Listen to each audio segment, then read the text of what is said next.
Yeah. Fiddling about here, people. And for the people who are outside of Jamaica, Malembe is a greeting from the Kumina community. It's a real word which we call African retentions from the Kikongo So that's people. Malembe.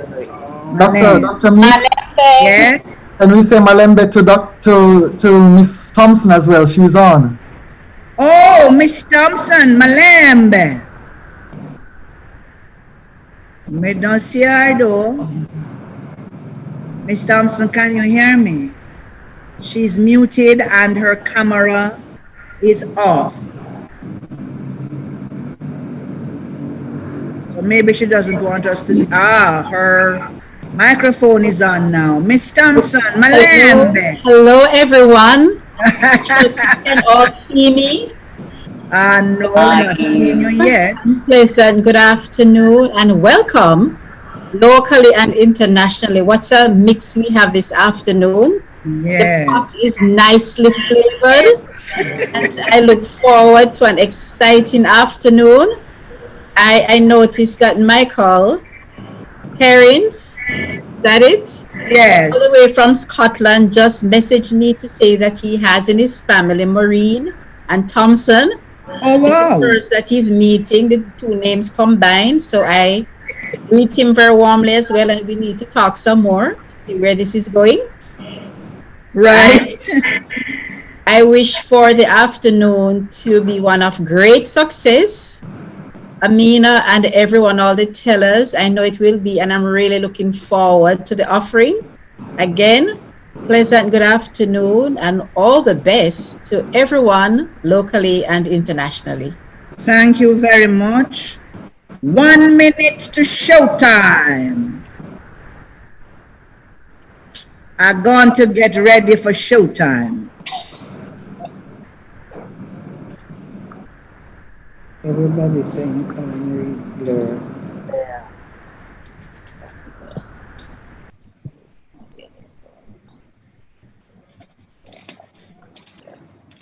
It's good enough.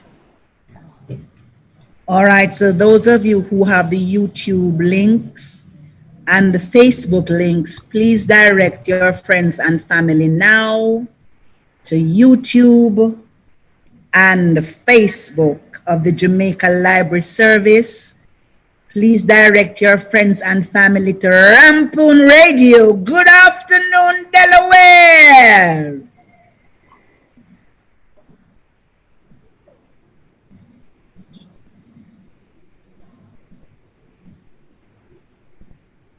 It's 2 o'clock. Showtime.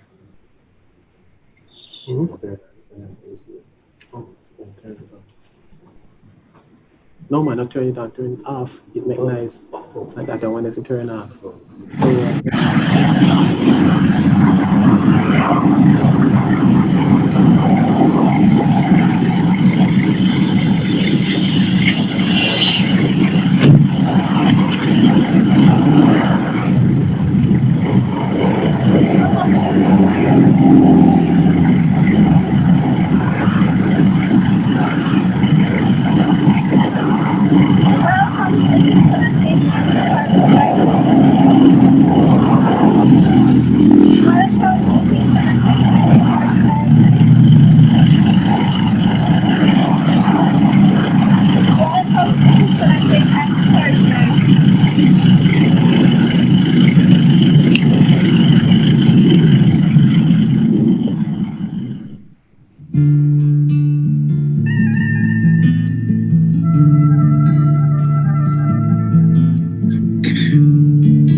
Come, Miss Clear, take the back of your head, my dear. Come this way, Miss Flo. Evening breeze up low. Dr. Mina Blackwood-Meeks, founder and director of Entukuma, the Storytelling Foundation of Jamaica, and the recent recipient of the National Award of a Badge of Honor for her contribution to nation building through storytelling. members of the Entukuma team, storytellers both locally and international, members of staff of the Jamaica Library Service, or online viewers, ladies and gentlemen, all I extend a warm welcome to all of you on this the occasion of the Gala International opening of Ananse Sound Splash Festival 2020. First, let me congratulate Dr. Amina Blackwood Meeks for organizing the 2020 Ananse Sound Splash, appropriately themed Ananse website. The COVID-19 pandemic has restricted face-to-face group interaction, but thankfully, we're able to meet and share on virtual platforms in this new norm. The Jamaica Library Service is pleased to continue an excellent partnership with Entukuma Jamaica to host this 18th staging of this event. The JLS has been collaborating with Entukuma on this adventure since 2013. Libraries champion the stories which honor our past and draw parallels with the future. And so, our participation is well aligned with this festival. We thank the Entukuma Storytelling Foundation for continuing to highlight the importance of telling our stories as a means of preserving our heritage and the culture. For it is our culture that defines our identity as a nation, and so our stories must be preserved as important life lessons to be told across generations. I am reminded of the African proverb which says that when an old man dies, a library burns, aptly underscoring the critical importance of knowledge and experiential transfer. The principal objectives of this festival include raising the profile of the oral tradition as a vehicle for curriculum delivery and value-based recreational activity, as well as promoting opportunities for storytelling both locally and globally. Our public libraries, in their own way, contribute to the hosting and sharing of stories through our programs, such as the Little Butty Talawa, Parents Reading with Babies and Toddlers, Story Hour and Storytelling Clubs, our flagship program, the National Reading Competition, and of course the many workshops for writers and storytellers that are hosted. It is worthy of note that National Storytelling Day and Universal Children's Day are both observed on November 20th, and we are delighted to have children from various institutions and communities participate. Now that the events of the festival are virtual, we look forward to sharing with a wider audience, both local and international. We thank Dr. Meeks, all storytellers of the foundation, and the international tellers for their significant contribution to this festival. I also want to acknowledge the work of the Jamaica Library Service team in coordinating the activities from the parish libraries island-wide. And so, as I close, I invite you to participate fully in the intriguing offerings over the next few days. I now turn you over to Amin and Sean, who will give you an overview of the festival. Thank you.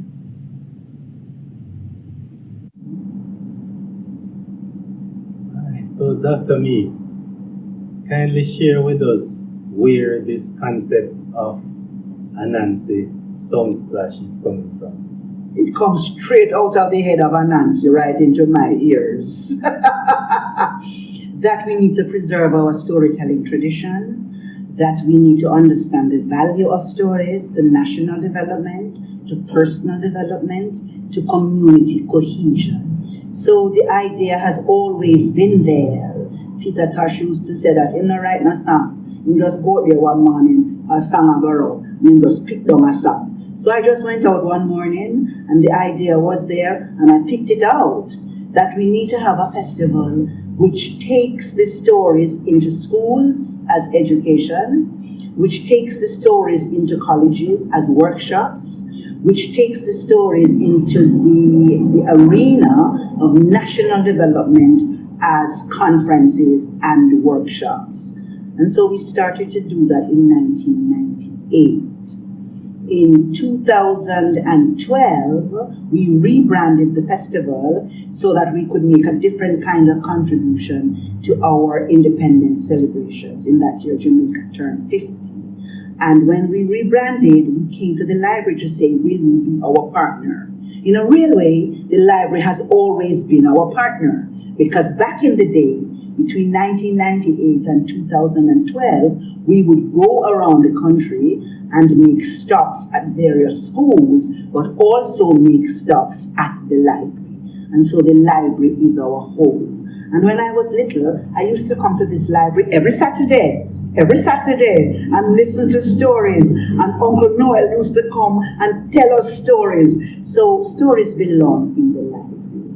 And recently, as you may be aware, we signed an MOU with the library to establish structured storytelling clubs in schools, in libraries.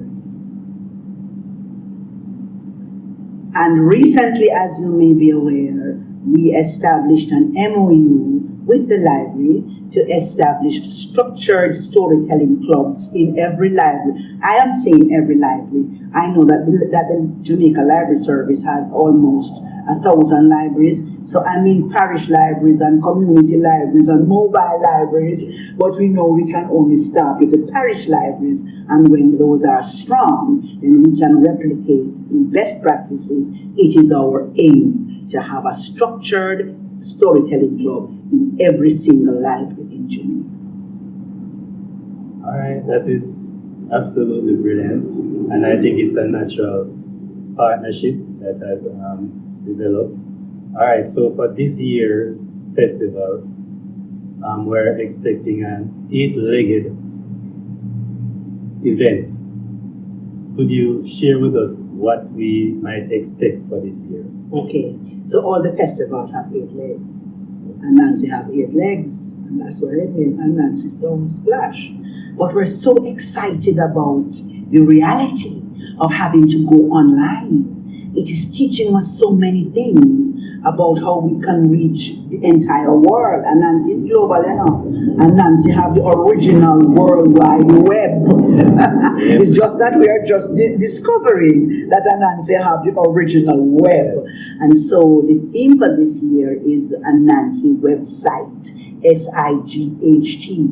So we can examine and investigate and celebrate all the places that Africans have been, all the places that we have taken our stories, all the friends that we have made. And so we have friends in South Africa, in the United States, in Mexico, in Costa Rica, in the Cayman Islands, right around the Caribbean, in India. Our first festival had tellers from India, from China, from Dominica, from Barbados. So it really is a celebration of all of that and a bringing together of all the skills and talents that are now being revealed through COVID, because of COVID, so that we see how we can maintain the global presence in the years to come. Thank you. That is an awesome concept, and that is absolutely important for the development of our culture.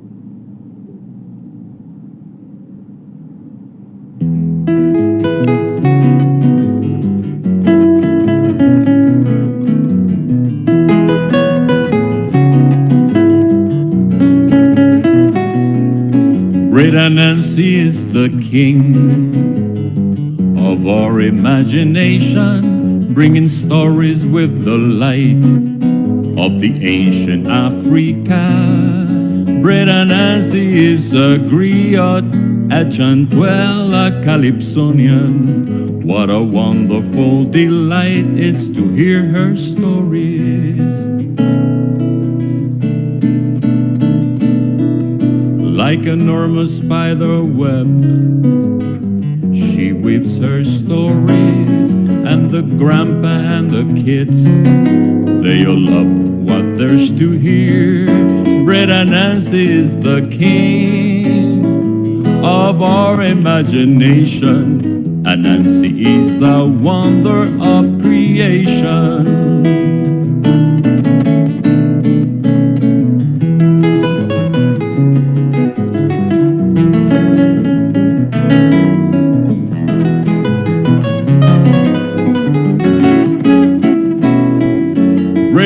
Ananse is the king of our imagination. Ananse is the wonder of creation.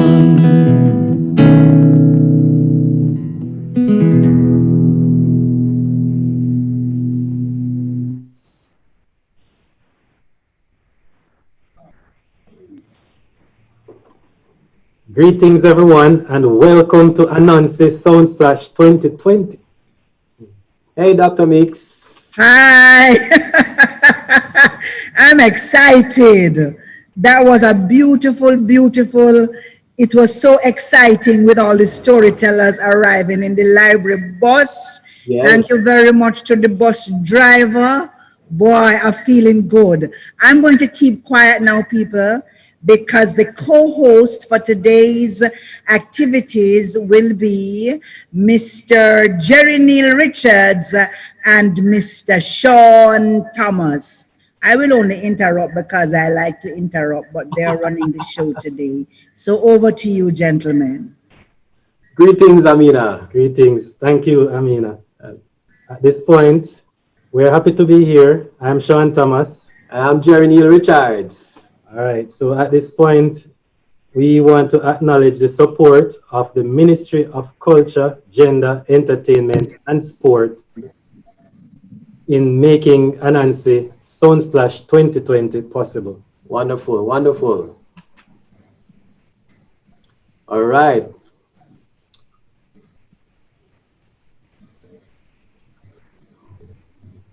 So right now we're going to story, and we have lots of stories to tell, and I know you're all bubbling to listen, to relax, and just to drink in all these stories from across the world. I know you're happy, I know you're excited, and we won't keep you waiting any longer. Sean? Right now we have a story. I need it, man.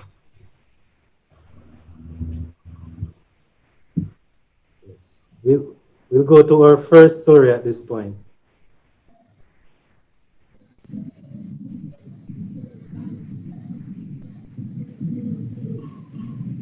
Good evening. My name is John Mukeni Namari. I'm from Kenya, and I would like to share with you the story of Fumo Giongo from our Kenyan coast. Welcome.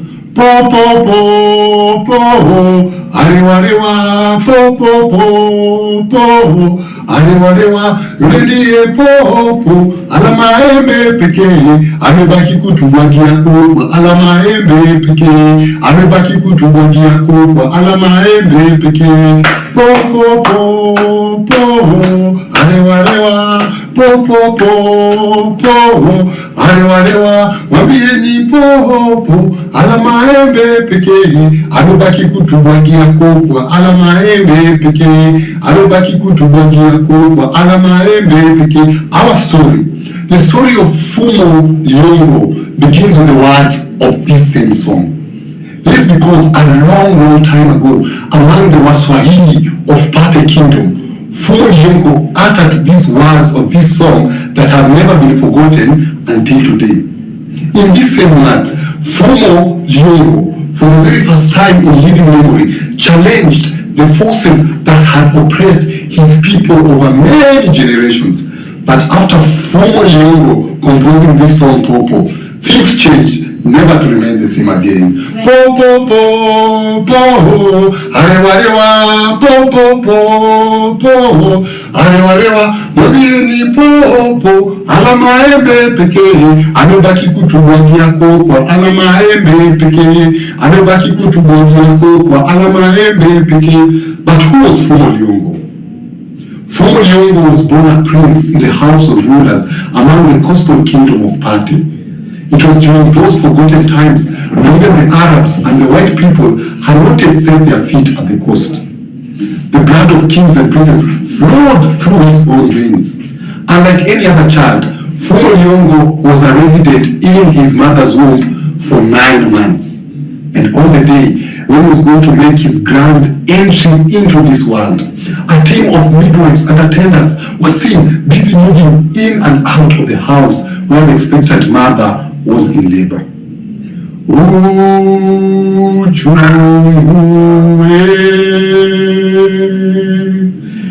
ewa mwana aujuae ni mama mzazi, amepata shida nyingi na mashaka, miezi tisia utadhani mikaka. And after pounds of pain, groans, torrents of tears, 4 annulations greeted the skies in succession.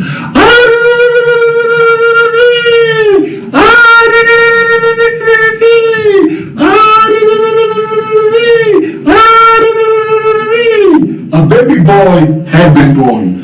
Hongera mwanangu we, hongera na mimi hongera we, hongera. Hongera mwanangu we, hongera na mimi hongera we, hongera mama uchungu, hongera mwanangu hoya, hongera mwanangu tomorrow dereni na mwanangu we haya. And after 3 days, the baby boy was brought out to have his first encounter with life. Africa dozed in bile, made contact with his tender tongue to make him know the pain of living.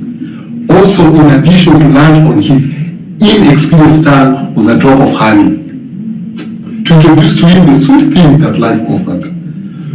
Furthermore, he was named, meaning strong spear. Ayo!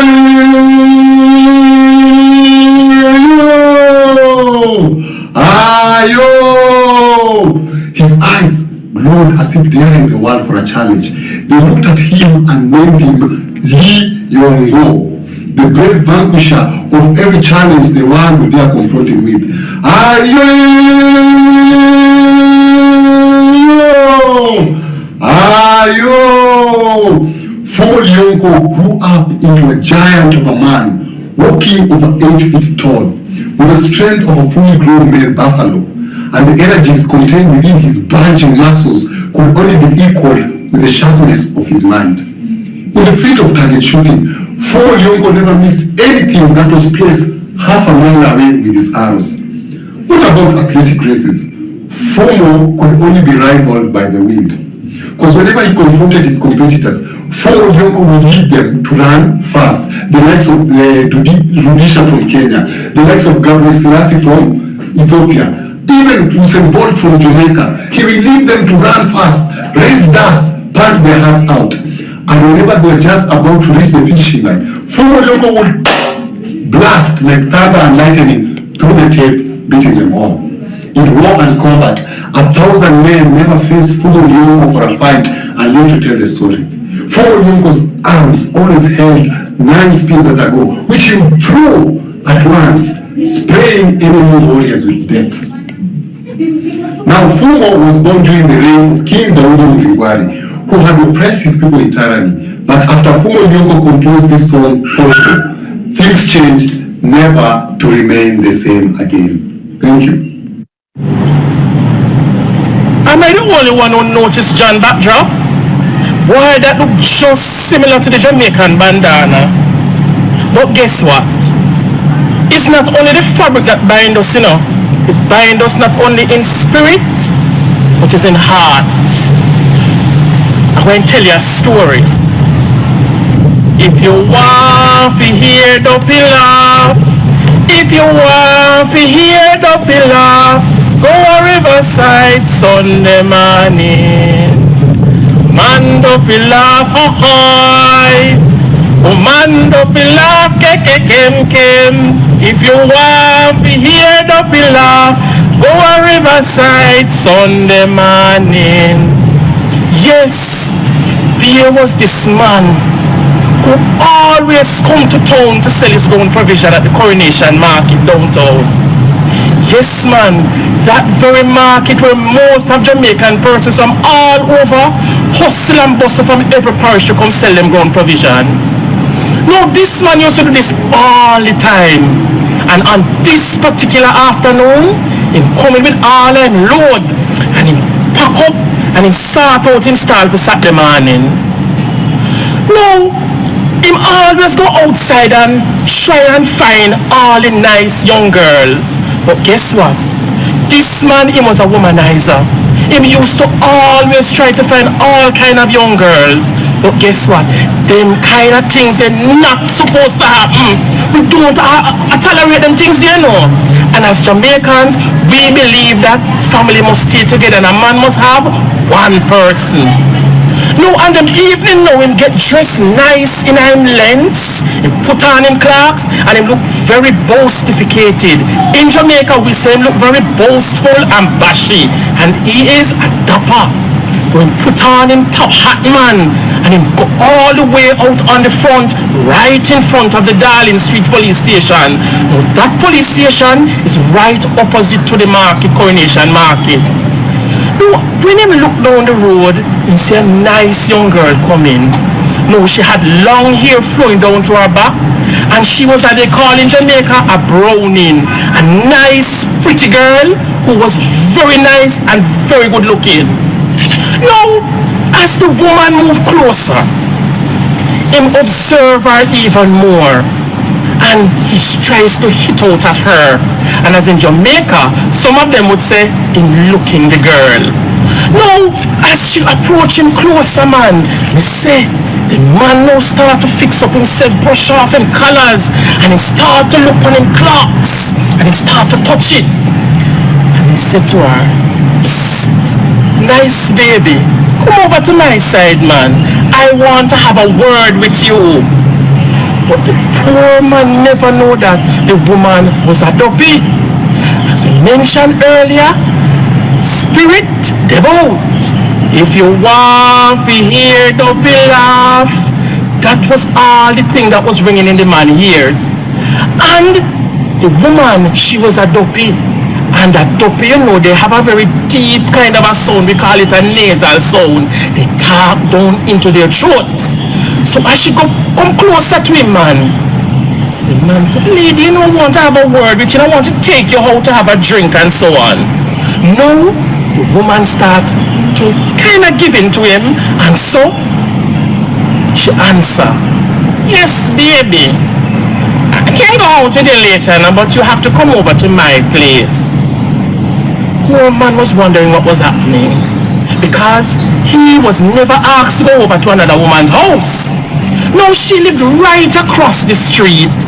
That area they call Tivoli Gardens. Now, it is a place you call a tenement yard. That means whole lot of persons live into that yard.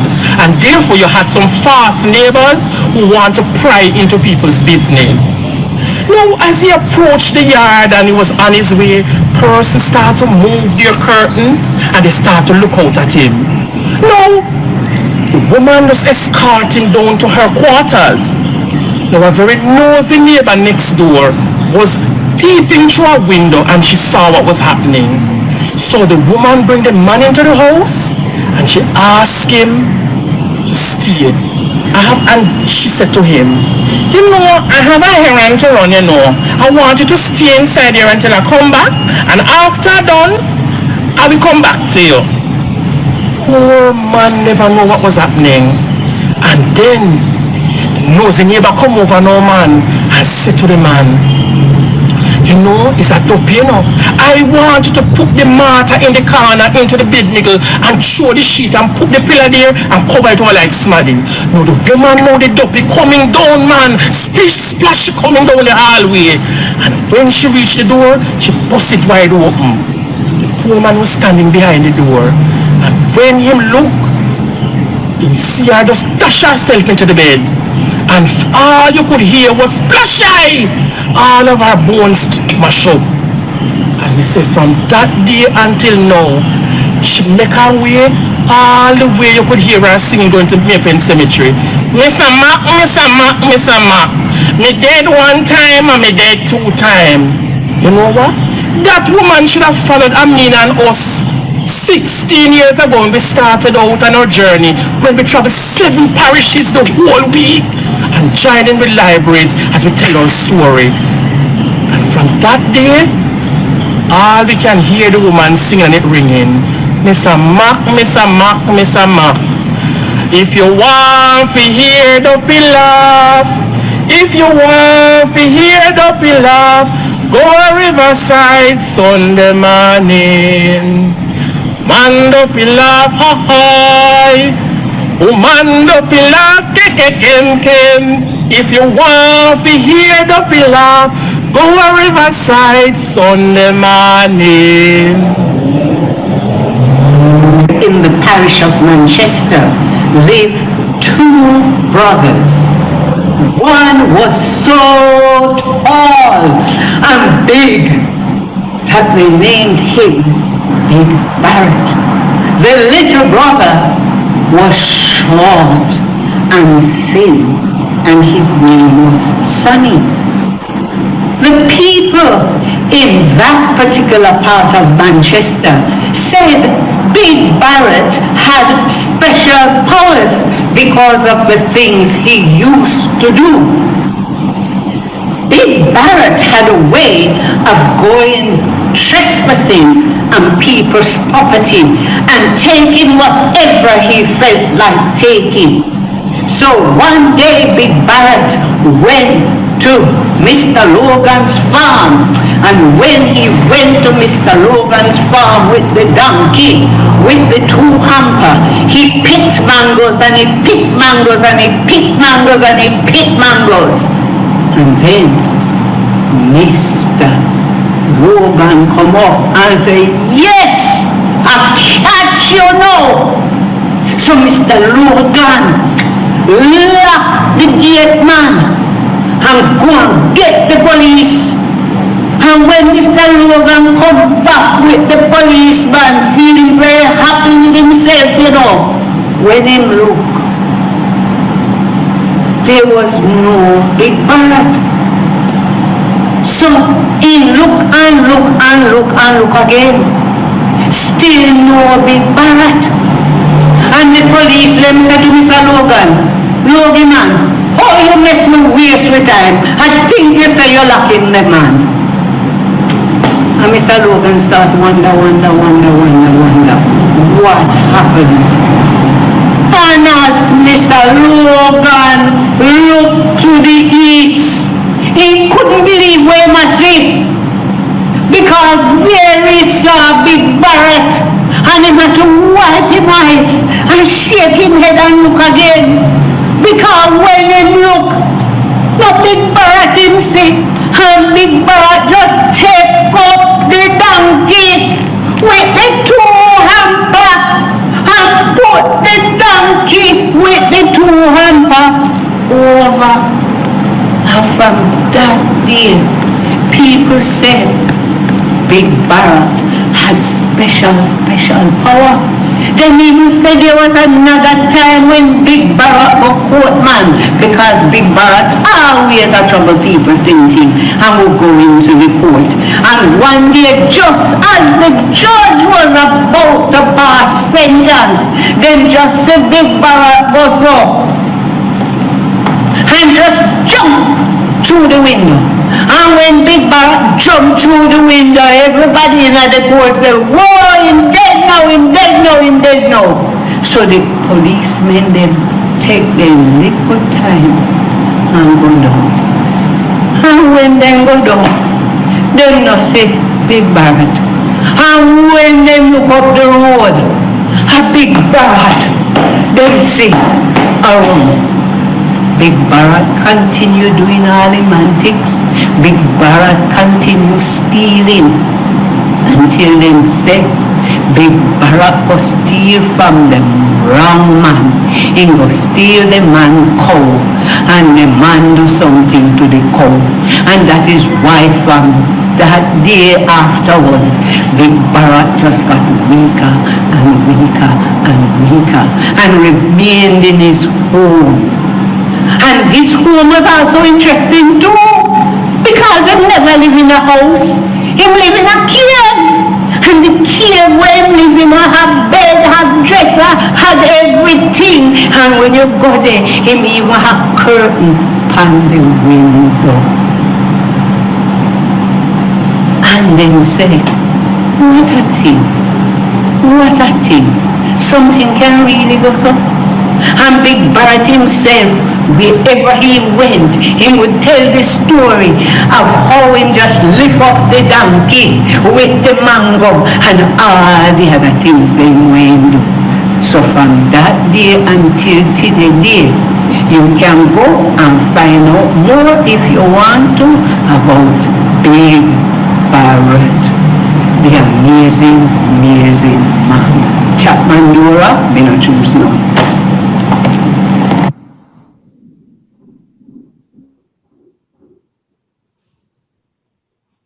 Hey, thank you, Hazel. And also thank you, John and Damien, for your 3 amazing stories. Wonderful. At this point, we want to say thanks to the NCB Foundation for their support in making Ananse Sound Splash possible. Thank you, NCB.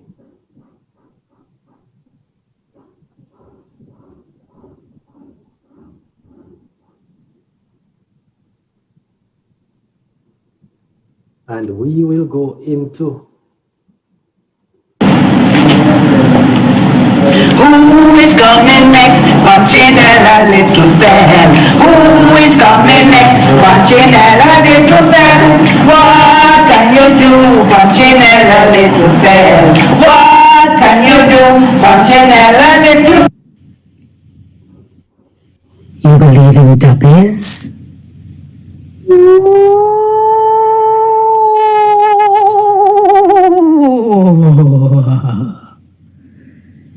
Not that kind of duppy. I'm talking about the kind of duppy that calls your name.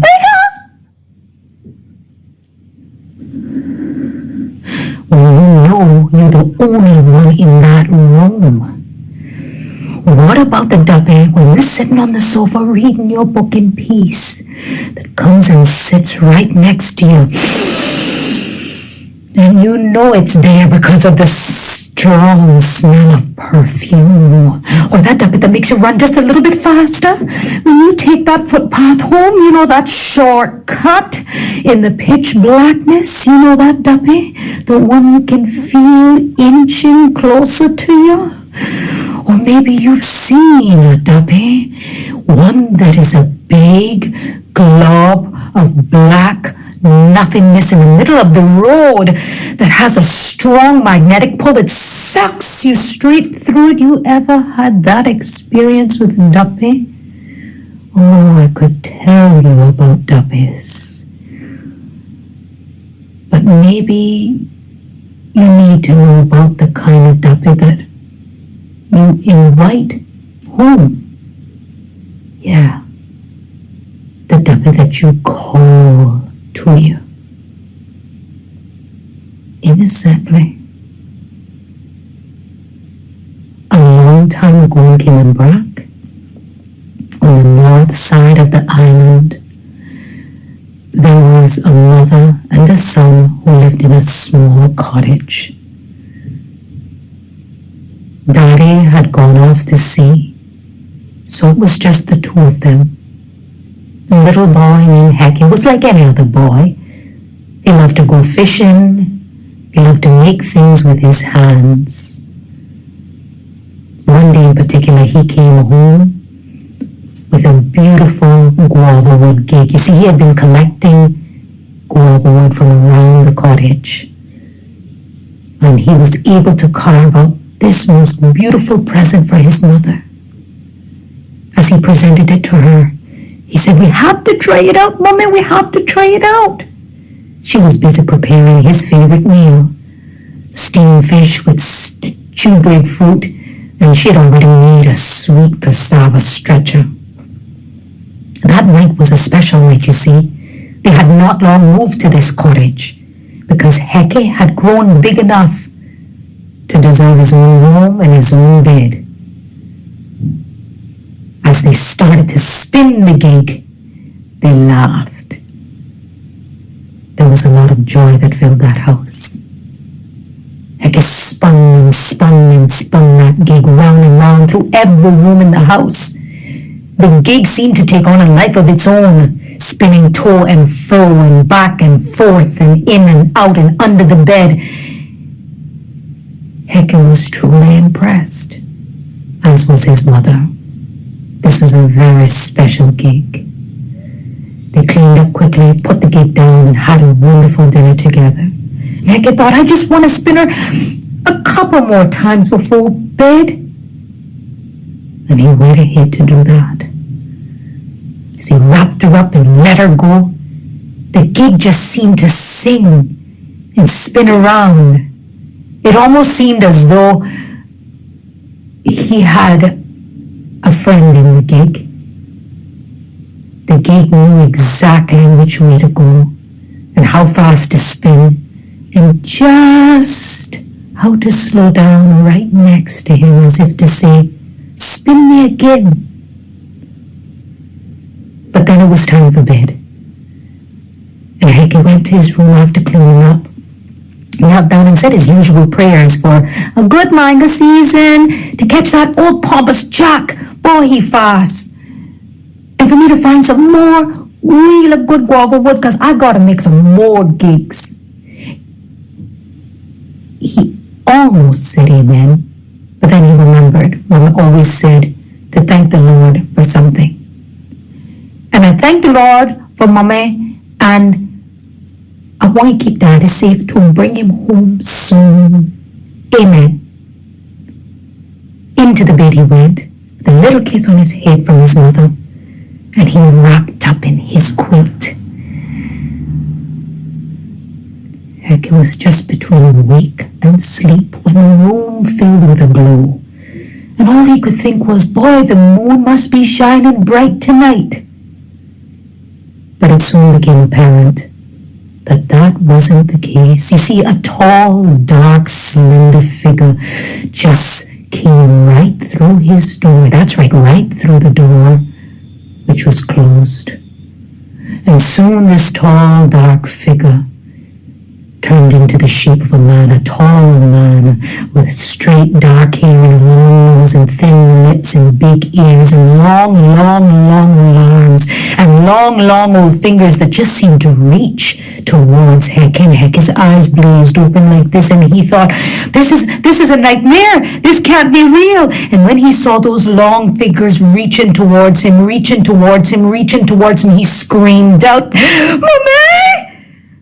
But those fingers kept reaching until they almost touched his precious guava gig sitting on the night table. But his mother, who immediately felt something in her spirit change, dropped the dishes she was washing, clink, and ran straight towards the room, boom, boom, boom, boom, boom, boom, boom, boom, boom, till she reached the room door, and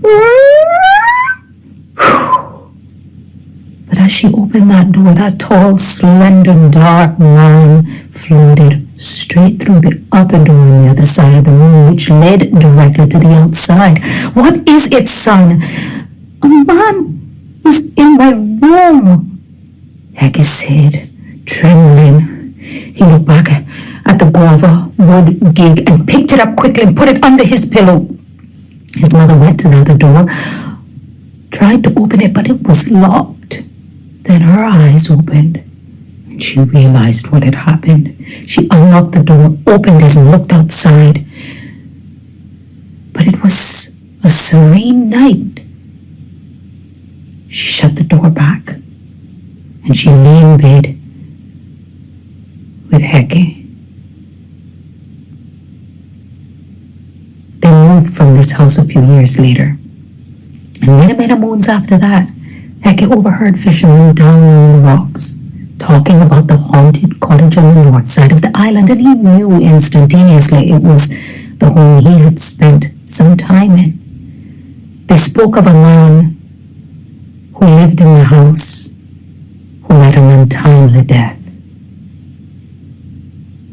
Cause of death? Guava gig. Apparently he had slipped on one and fell. Never recovered. Apparently he and his son collected a lot of guava wood in their time, and they carved them, and they sold them, and they even gave some away.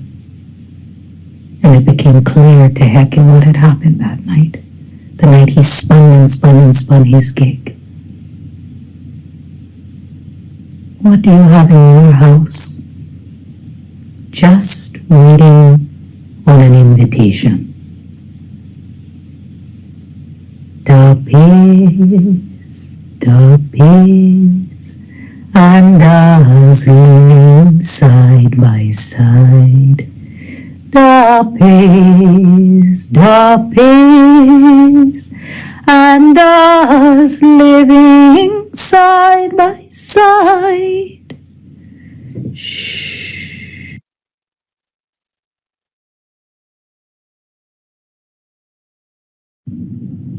Hello Jamaica, hello Mexico, Panama, and the rest of the world. I'm very happy to be here today. The first time that I saw Amina Blackwood mix with Ananse Stories was in 2016 at International Storytelling Festival in Edinburgh, Scotland. I remember that in a meeting, I approached to Amina Blackwood, and I don't know why, really, I don't know why we have a special connection this afternoon. We talk and talk and talk. So 2 days later, when I saw this woman on a stage with a storytelling show of Ananse Stories, I can't believe it. Oh my God, it was a great experience because the stories of Jamaica, its roots, its custom, I feel all over my skin and inside me in the voice of Amina. I told myself, oh my God, this woman needs to go to Mexico. And 1 year later, we invite Amina to our festival at Palacio de Bellas Artes in Mexico City. The people love her. The people love Jamaica through the Ananse Stories. Was an incredible experience. 1 year later, I go to Soundplash Storytelling Festival in Jamaica, and I enjoy it. Really was a great experience with the children, with the public, at the libraries. I enjoy the Jamaican food, is great. I enjoy the beauty of the islands, but above all, I enjoy the smile and the kindness of the Jamaican people. Thank you for this experience. And today, I'll tell you one of my favorite stories, a little insect, a fun story that I tell in many parts of the world. This is the story of Clorinda. And you may ask, who is Clorinda? Clorinda was nothing more and nothing less than a pretty little Anne born in Vienna. Yes, Clorinda was the daughter of the great ambassador of Panama in Austria, and Clorinda, the pretty little Anne, loved to dance. But Clorinda had a big problem, that in those high society parties in Vienna, they only dance waltz. And Clorinda, the pretty little Anne, couldn't stand that. Tra-la-la, la-la, la-la, la-la, tra-la-la-la-la. She couldn't take it and couldn't stand it. Clorinda's blood boiled from head to toe because what she wanted is to move around, to shake, to dance salsa, merengue, guaguancó, or reggaeton, and not those old waltz songs. One morning, a magazine arrived at Clorinda's hands, a magazine with pictures of the Caribbean. And Clorinda, the pretty little Anne, the moment she saw those pictures, said, I want to go there now. That same day, during the afternoon, there was a big storm. And when it ceased, Clorinda, the pretty little Anne, went out to her backyard, and there, on a raindrop, she saw her reflection and said, what a beautiful I am! How gorgeous I look! How How stoned I am! I even have a wife's ways. I don't even look like Kenan. Immediately, Clorinda, the pretty little Anne, took a pink geranium's petals and fixed herself a short skirt. With a saffron twig, she made a headdress, and with a petit pois put in a hat, she made herself a bra. She looked wonderful. Very happily, Clorinda walked the street of Vienna from here to there and all around, when all of a sudden another star hit. And Clorinda, with nothing else to do, went and hid under the tree. There, all lonely and sad, watching the raindrops falling down, she started to sing. Lindo capullo de alelí, turururu, si tú supieras mi dolor, ay, ay, ay, ay, when suddenly Clorinda, the pretty little Anne, witnessed a watery stream carrying a paper boat. It was headed straight for Clorinda, who didn't think twice before jumping right on. The boat went into a sea and into a river and into the sea, and from the sea to the ocean. Yes, and in less 2 weeks, Clorinda was sailing in the Atlantic Ocean, ladies and gentlemen. 6 days later, she may land in Panamanian coast. Yes, and she hadn't even walked a 100 meters when Clorinda, the pretty little Anne, heard the sounds of the drums and flutes and began dancing. Panameño, panameño, ay, panameño, vida mía, yo quiero que tú me lleves. She walked a little more and arrived at Am Hill Bar. She entered, beautiful. She sat at bar and ordered a daiquiri. And while she enjoyed her delicious cocktail, she turned around and saw him. A beautiful Panamanian black flea that Clorinda, the pretty little Anne, when saw him, say, what a beautiful black flea. What a beautiful puppy. I want him to my boyfriend. When the Panamanian black flea noticed Clorinda, the pretty little Anne, moving her hips that way, his jaw dropped to the ground, ladies and gentlemen. And since then, Clorinda, the pretty little Anne, and the black Panamanian flea fell in love and lived happily forever.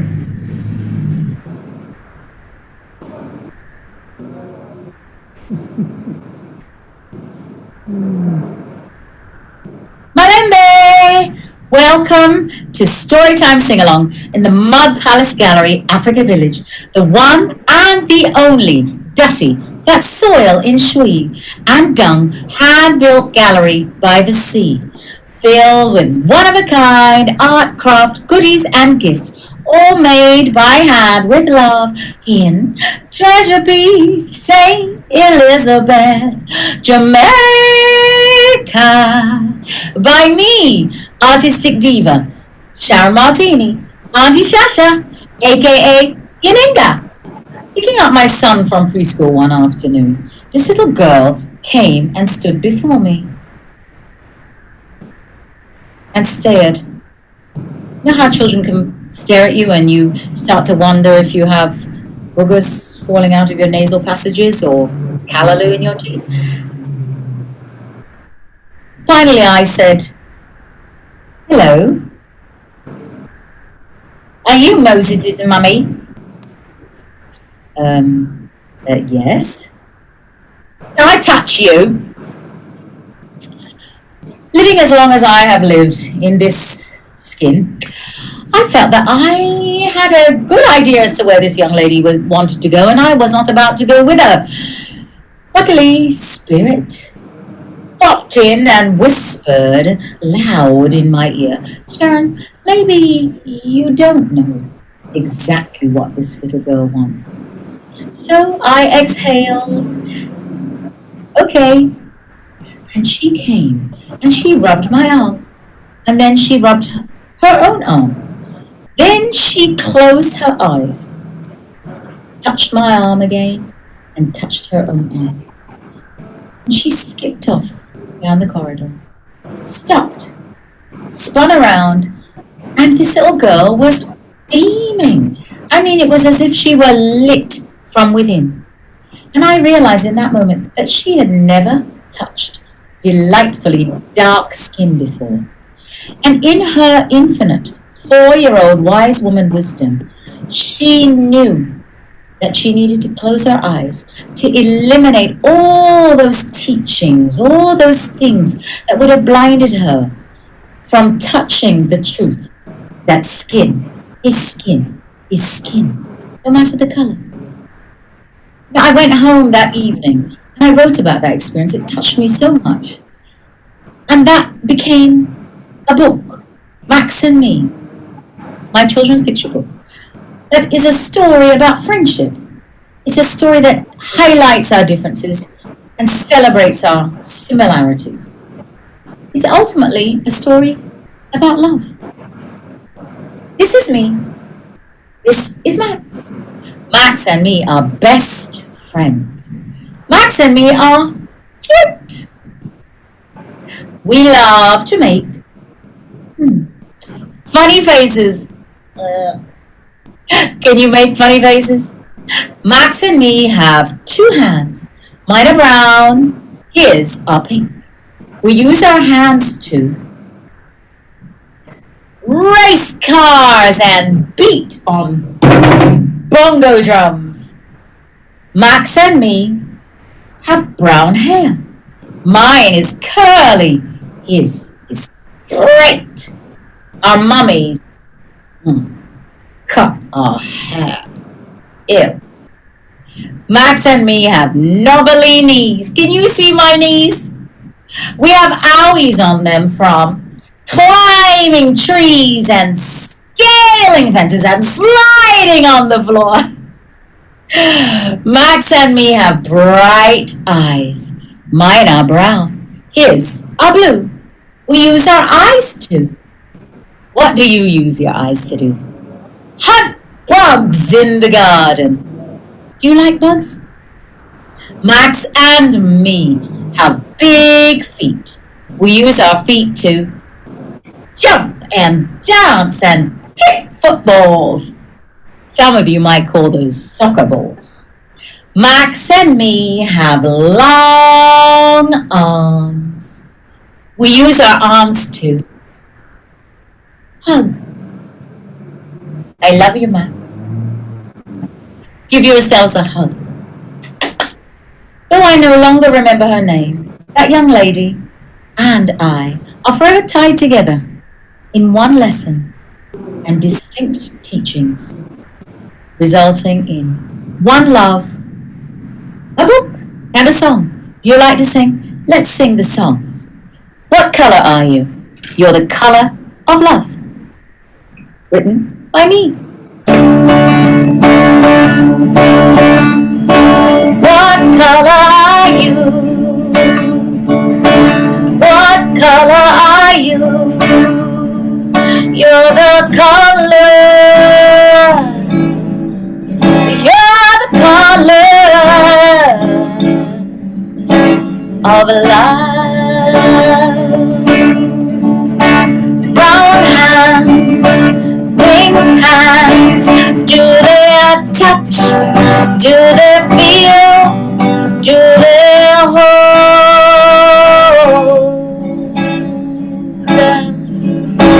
What color are you? What color are you? You're the color. You're the color of love. Does a heart beat inside of you? Does a heartbeat in rhythm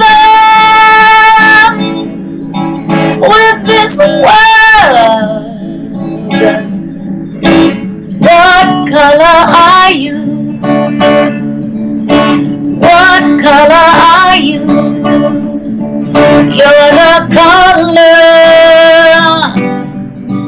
You're the color of love, of love,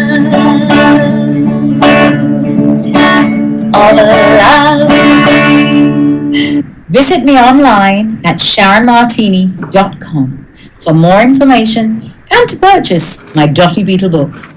Little picture books, big in joy and colorful characters for all humanity's children.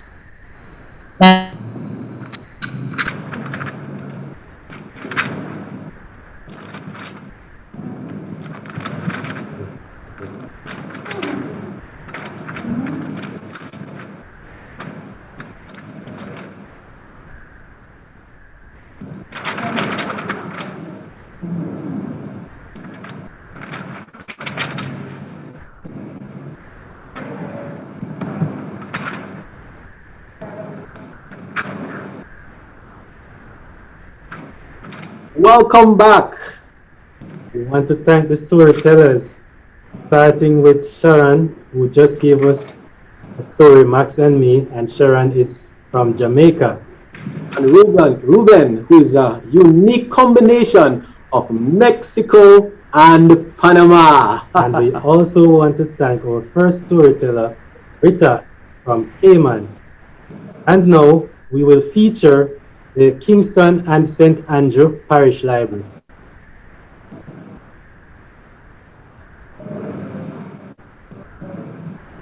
That story about okay. Yes, right, we're getting.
Welcome back to Ananse Sound Flash. We have more stories. More stories from the Jamaica Library Service. Yes. Yes.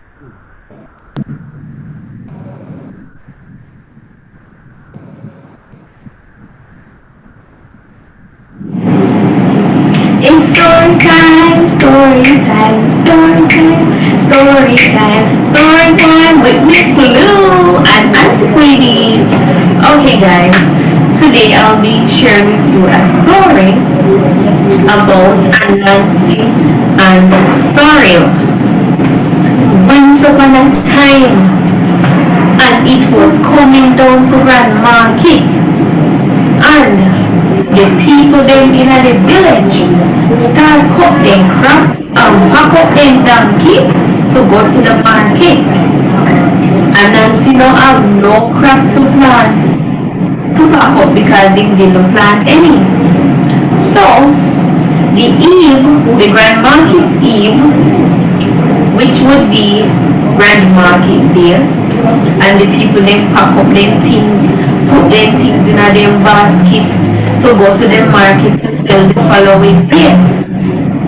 Brother Ananse start to think, and he think of a way to get some crop So you know what Ananse do? When the people them have one market, grand market there, here Ananse to everybody. Happy Grand Market Day! Happy Grand Market Day, everyone! So the people then tell him, Happy Grand Market Day, Ananse. As the people them back with their thumbs up, Ananse talks off in the people they feel. And in search, and in search, and in search, and he couldn't find a thing. Then he go over one field and he see a pretty little red plant. He said to himself, but wait, oh they left this a pretty same thing so. This a pretty little red same thing so. Oh, Ananse never know what. He cut down the stalk of sorrel and he run through the market. Cause he might go sell to him and find something. So he run through the market. When he go in the market, now we see the people there. So here, I have something to sell, I have something to sell. The people then walk up on Ananse and they realize that him no plant nothing, so they might wonder how he get that pretty little thing. Because sell. You know what Ananse do? Ananse run through the market with the stalk of sorrel on his shoulder. And the police after Ananse and the people them, and them a shout out, thief, thief, thief. Oh no, catch him, catch him. So Ananse run go a woman's stall and see the woman have a pot of water and make the porridge by the fire. And Nancy just pick off the sorrel them and throw in at the pot. And the sorrel did a brew and a brew. Then hear Ananse a sing. It smell good, it smell good. Just add a little ginger, add a little sugar, add a little pimento, and it will good. And then tell them say it's red wine. So when it brew now and he mix them there and he put everything in it and he give the people them for taste. Me say, the people then say, oh it tastes so good. So from that day your Ananse, it is Ananse taste it and realize that it tastes good too. Because he's here wine, he call it wine. So he say it is so real, and he start dance so real. So the people didn't hear him, but they know hear when he say good. So everybody shout, sorrel, sorrel. And from that day until now, that red plant we drink every Christmas is called sorrel. Jack Mandora, me no choose none, Ananse. What can you do for Janelle, a little fell? What can you do for Janelle, a little fell? We can do it too for Janelle, a little fell. We can do it too for Janelle, a little fell. Who is coming next for Janelle, a little fell? Who is coming next for Janelle, a little fell? What can you do for Janelle?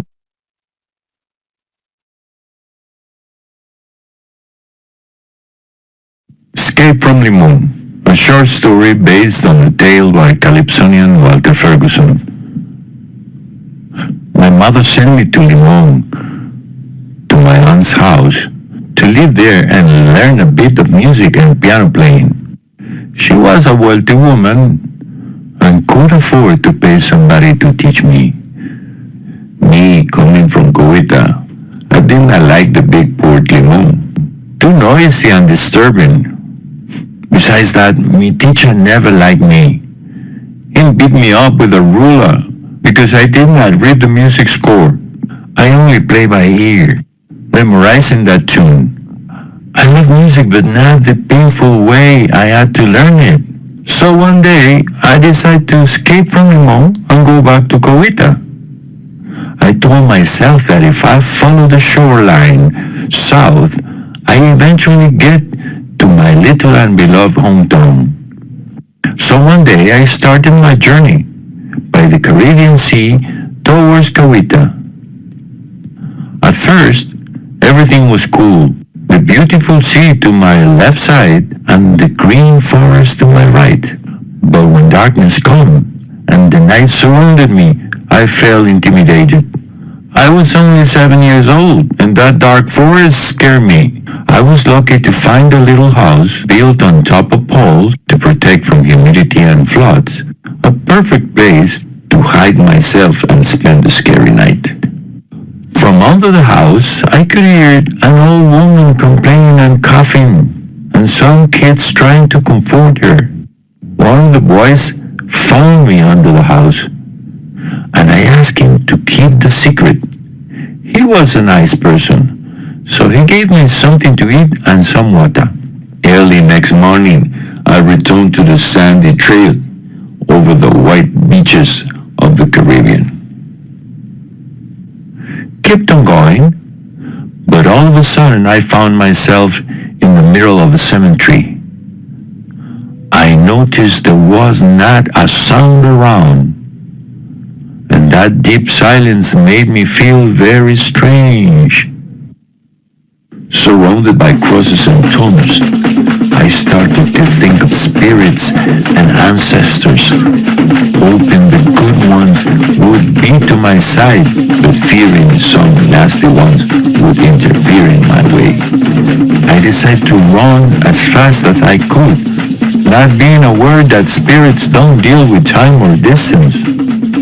Anyway, I got away of that place without looking back. On my way south, I could listen to the howling conga monkeys from far away up in the trees. I could see different colorful birds flying around, different kinds of crabs running away from me and getting into their holes in the sand. I would entertain myself by whistling some old song I learned from the old Jamaican musicians that lived in Coweta. Come back, Liza, come back, y'all, wipe me tear from me eye. That afternoon I saw a man fishing, and I stopped to see him do his work. He asked where I was going. I told him, and he said, the jaguars sometimes come to the beach, and it's dangerous for a young boy like me.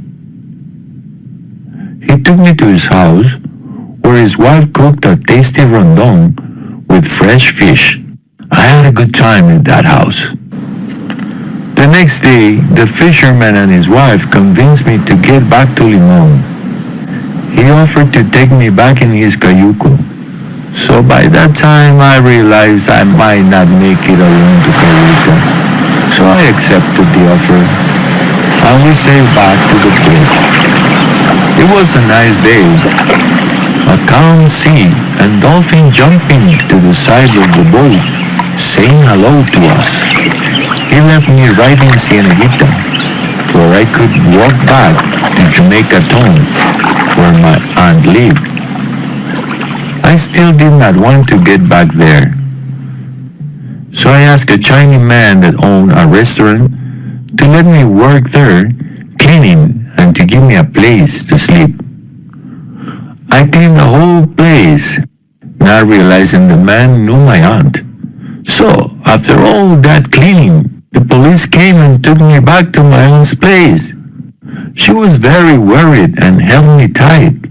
So I explained why I escaped, and then she promised to send me soon back to Coweta, where I belong. Coweta is a beautiful place, everybody knows. Come and listen to the Negro radio, he's singing calypso. Coweta is a beautiful place, I say, everybody knows. Come and listen to the Negro radio, he's singing calypso. Bing bang, bing bang, bing bang, bing bang.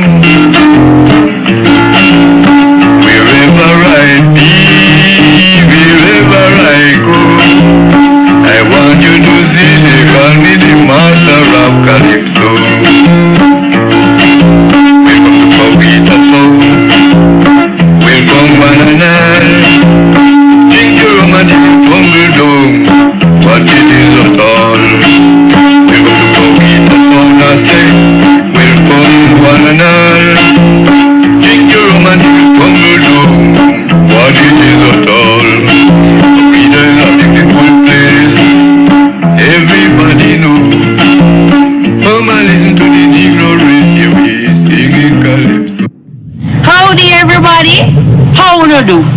As I stand here right under the ackee tree just tell me which story to tell you now. Now this story is about two sisters. One, Brenda, and the other, Nora. Now, Brenda was a very kind little girl. And Nora, a very mean child. I don't know how this child means so. Now, their mother wanted to cook ackee and saltfish for dinner. And you know, ackee and saltfish is our national dish here in Jamaica. Yes. So now, the mother called the girls and told them, come girls, I want you to go over Mass George farm and beg him some ackees. Take up your baskets and go and pick some ackees and take back for dinner because I want to cook ackee and saltfish. The girls complied. They took up their baskets and they journeyed on to Mass George farm. Now Mass George farm, they near one ball field and one whole heap of car they close and we hear whole heap of sound when they pick ackee, you know. But to get to that farm, you have to cross a dry river. Now this is no ordinary river, you know. This river can sense if you're mean or if you're kind. Now, if you are kind, it allows you to cross over once and then to return. If you are very mean, it allows you to only cross once. Now, these girls were allowed to cross the river and they went over Mass George farm and they picked ackees and they take off ackee off of the tree and put in a them basket. And when they're ready to return, the kind sister Brenda, she led the way. So she kept walking to the dry river. And as soon as she set foot in the river, she heard the river start to sing.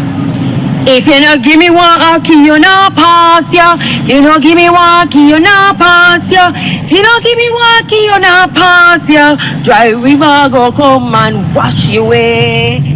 So Brenda, being the very kind sister she is, she had the basket in her hand and she said, okay, fine. She took an ackee from the basket and she placed it in the dry river. She was allowed to cross the river. So when she went over, she was saying to her sister, it's okay, Nora, you can always just give them just give the river one of the ackee. Mommy ready to cook the dinner, just hurry up. Nora stepped in the river and she was not having it. She held on to her basket and she said, me not giving the river none of my ackees, not me and it go pick it. Me not give none. So now the river starts to sing. If you no give me one ackee, you not pass ya. If you no give me one ackee, you not pass ya. If you no give me one ackee, you not pass ya. Dry river go come and wash you away. So now the sister heard this and said, give him one Nora, give him one. Give him one Nora, give him one. Give him one Nora, give him one. Dry river go come and wash you away. Nora decided not to give the river any of her ackees and she held on to the basket and now the river coming by her knees and the river start to sing and the river sing, if you no give me one ackee, you no pass ya. If you no give me one ackee, you no pass ya. If you no give me one ackee, you no pass ya. Dry river go come and wash you away.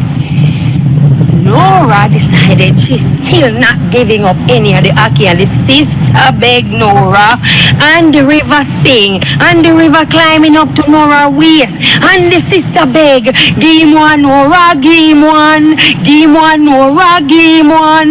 Give him one Nora, give him one. Dry river go come and wash you away.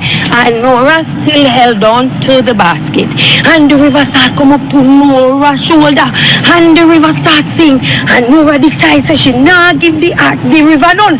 So Nora have the basket up and she tip it up and she have it up in it and the river sing. If you not give me one ackee, you not pass ya. If you not give me one ackee, you not pass ya. If you not give me one ackee, you not pass ya. Dry river go come and wash you away. Brenda starts to cry because she see now the river is coming up to Nora's nose, and she said, "Give on, Nora, give on, give on, Nora, give on, give on, Nora, give on. Jai river gonna come and watch you." That didn't stop Nora at all. Nora still had the basket up in the air. The river there, Nora knows. And Nora kept saying she nah give none. But you can't hear so clearly because she's in the river. The river cover up her nose. So now the river sang one last time. If you not give me walkie, you not pass you. If you not give me walkie, you not pass you. If you not give me walkie, you not pass you. Dry river go come and wash you away. All of Nora's Akis went straight into the river. But did the river wash away Nora? No. All the river wanted was just one Aki. And it got more than it bargained for. So it went back to its normal dry state. Nora learned a valuable lesson to be kind and to share. Now I have a beautiful friend from South Africa who would love to share her peace garden.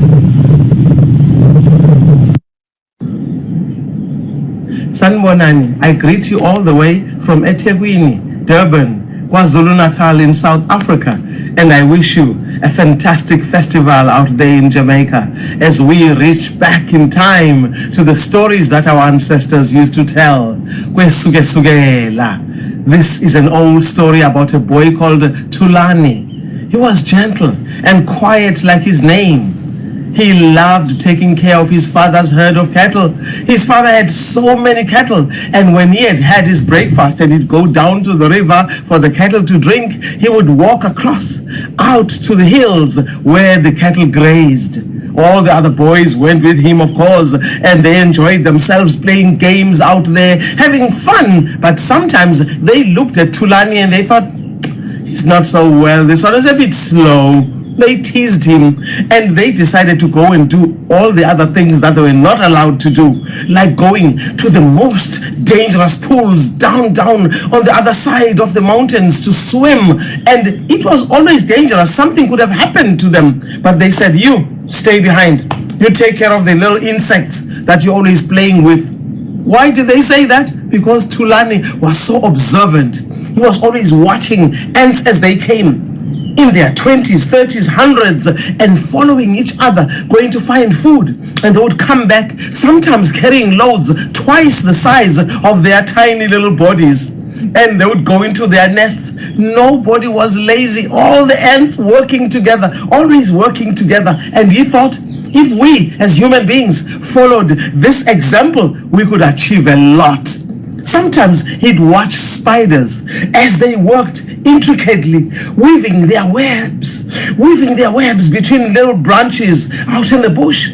And then the following morning, if it had rained or there'd been some dew, there were little droplets caught in the spider's web, and he would watch the morning sun would shine through. It was like tiny gemstones or diamonds caught in the spider's webs. And he thought, the miracle of nature. What clever little creatures these are.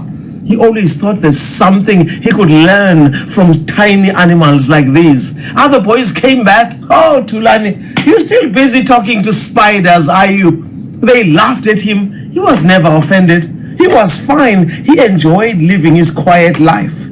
One day the boys had gone and left him alone again. He sat under the shade of a tree, and an old man who was walking looked like he had come from far. He came and said, "Young man, can I share the shade with you?" Tulani said, "Yes, Mkulu," meaning grandfather. And so the old man sat with Tulani. He had white hair and white beard, and he had a leather bag. Out of the bag he pulled out a little stick. The stick looked like any other bamboo stick, and then the old man took and put it in his mouth, started blowing, and he played beautiful music. Tulani was awed. He couldn't open his eyes wide enough. And the old man noticed how he was looking at him, how he was moved by the sound. And he taught him how to put it in his mouth, where to close the different holes, where to blow and make a melody. Tulani was taught 1, 2 songs, and he was so happy. And when the old man prepared to leave, suddenly Tulani's eyes got glassy. He wanted to cry because he knew that this music he had so fallen in love with was about to leave. The old man smiled knowingly. You don't have to be sad. I'm gifting you with this bamboo flute, and it is called umjingo. Enjoy it, young man. And the old man was gone. Tulani couldn't wait to take his kettle back down to the river to drink and to his home. And after supper, he took the bamboo stick, umjingo, put it to his mouth, and he began to play.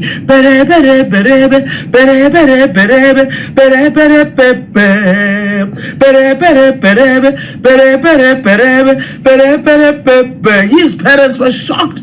Tulani, what is that? Where did you get that beautiful stick that makes such stunning music? He told them there was an old man who came past. He taught me how to play 1 or 2 songs, and he gifted me with this music. And he calls this instrument umjingo, the bamboo flute. And so that's what Tulani did. Every evening he would play, and neighbors came. They brought little gifts, and mother cooked big meals, and people said, "Sing, Tulani, play." And people loved what he did. And often now, people were talking to their boys, "Stop being so naughty. Why can't you be like Tulani? What is wrong with you? Can't you be like Tulani? Be a quiet, respectful young man and make music. Bring joy to others." And the boys were irritated to be like Tulani, that foolish thing who talks to spiders and ants. So they got so jealous. After a while, they decided early one morning to come and steal Tulani's flute, which he always kept under his pillow. And they ran, shoved it in the sand at the river bank, and they ran away, tried to fall asleep at home, pretending as if they are fast asleep. But you don't close your eyes like this when you are fast asleep. Their parents got them out of bed. "Go take care of the cattle." And a young woman who was going to fetch water at the river was shocked. "Ma Meshane, what is this?" There was something growing as she was watching. It was growing. It was not corn. It was not millet, but it was like, I don't know what. He didn't know it was not bamboo. It was growing fast, taller and taller. And the woman was terrified. And girls who came to fetch water, to get water at the river, they also saw this thing. They broke the branch and they looked. Water was coming out. It was sweet. And they were chewing it.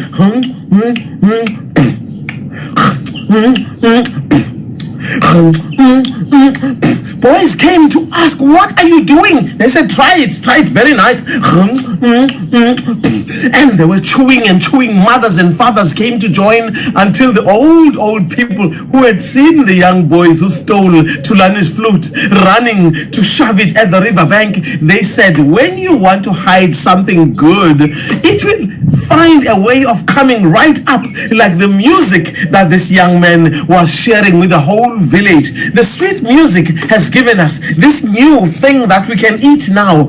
We call it umoba, sugarcane. We shall call it umoba. That is the sweetness of the melody, the sweetness of doing good and sharing what is amazing and a wonderful gift with others." And Tulani's mother used to sing, "Utulani wetu, Utulani wetu, uyaisha ingoma, uyaisha ingoma, uyaisha ingoma, uyaisha ingoma." If you are doing something good, other people discourage you, don't stop. Play that music. Make that contribution in society. It will always bear sweet fruit for many generations to come. That's where I rest my story. Hey, welcome back. We promised you a lineup of international storytellers. Right, and that was Jacina from South Africa. Yes, and we had Tammy from Jamaica. And also Manuel from Costa Rica. Wonderful storytellers. Right. At this time, we will take a pickle break. Now, internationally, persons might say snacks, but in Jamaica, we call it bickle. So our storytellers will take a break, and we will be right back. Yeah, man, enough yammings. Yes, man, food time. See you soon. Big a break. Take your snack. We'll be right back.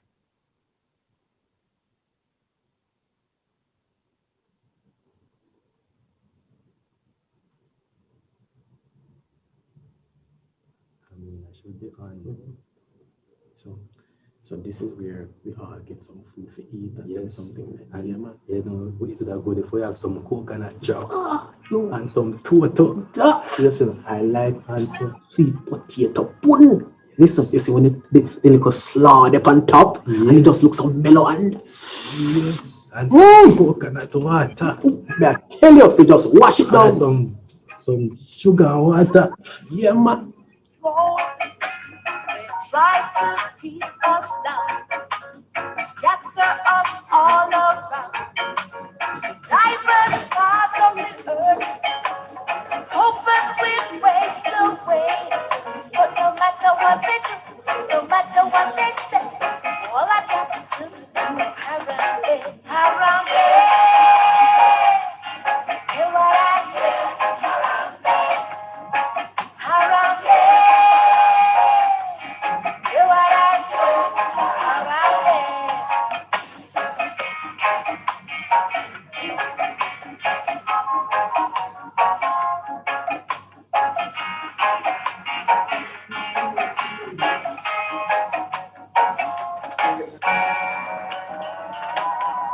Nice swing, nice swing, nice swing.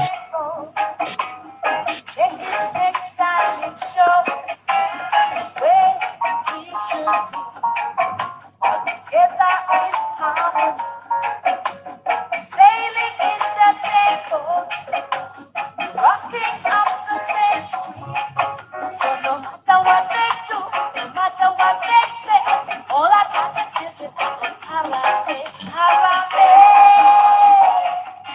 Hear what I say, harambe. Hear what I say, harambe.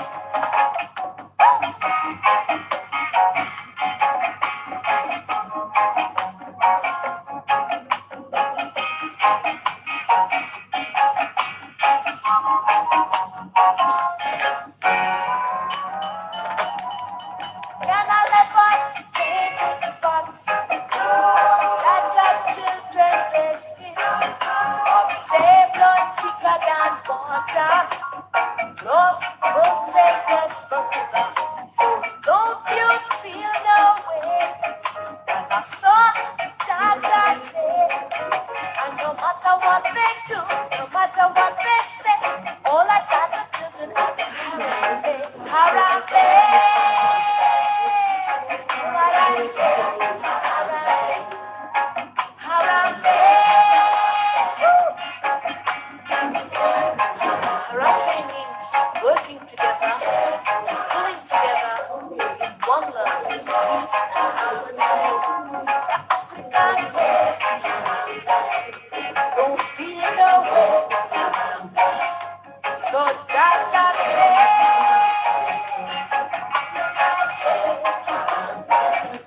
what Molly say,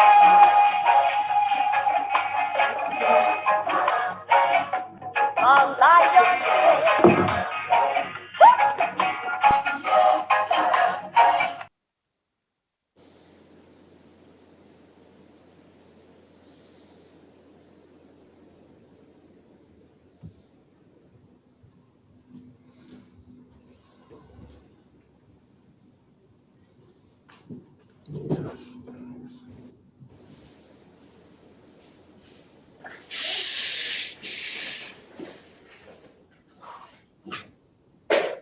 Red tail hawk just. What? You weird.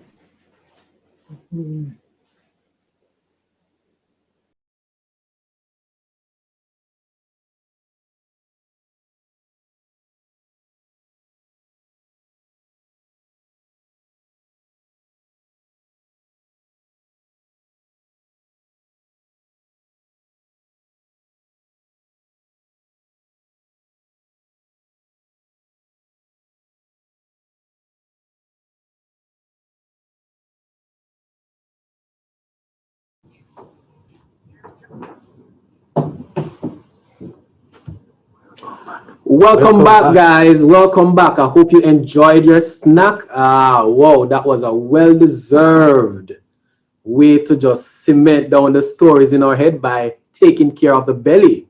Wonderful, wonderful stuff so far. International storytellers at their very best. And that pickle break, that snack was fantastic. Thank you, storytellers, for taking your break. And now we're going right into some more stories. More stories. We also have persons joining on the YouTube feed, and they are enjoying the stories so far. Yeah, just want to highlight Carlene, who is thanking Sharon for reminding us that even though we may look different, we are all the same. Thank you for those kind comments, Carlene. Okay, so the stories coming up right now, we'll have a story from Edgar, a story from Jean Small, and also from Story Crafters.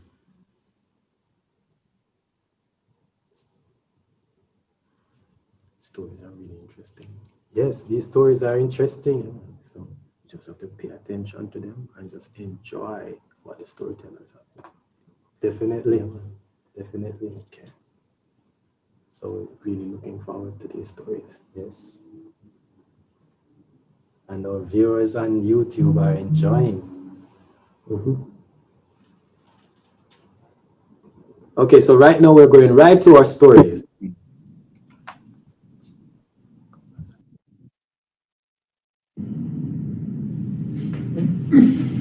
How are you doing over there? This is Edgar Ortiz from Costa Rica, sending this story from my heart to all Jamaica.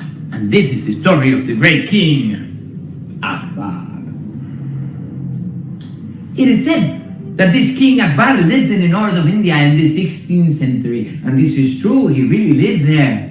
And they say that he had a great friend and counselor called Birbal that was all the time on his side, and he was very smart, like Ananse the spider. Yes. So every time that something happened, good or bad, to the King Akbar, his dear friend Birbal came and said, don't worry, my dear king. Everything happens because of reason. It happened one day that the great King Akbar was in his kitchen preparing a meal and cutting some vegetables with a big, long, sharp knife.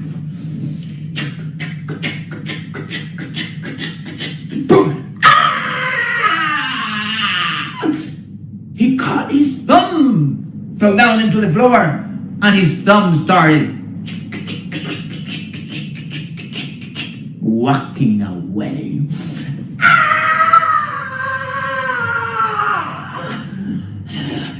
And then his friend Birbal was hearing all this shouting from the great King Akbar and came and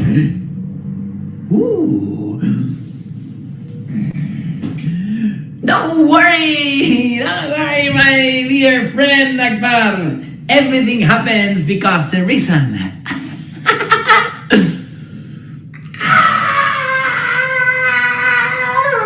And the blood was just all around the kitchen and on the floor, and the finger was still running away. I had no thumb. What do you mean everything happens because of reason? And Akbar was so upset, so angry, really angry, and he said to his friend Birbal, no, to see if everything happens because of reason, you gotta go spend a few days in the dungeon. That is really dark, humid, and sad to be there.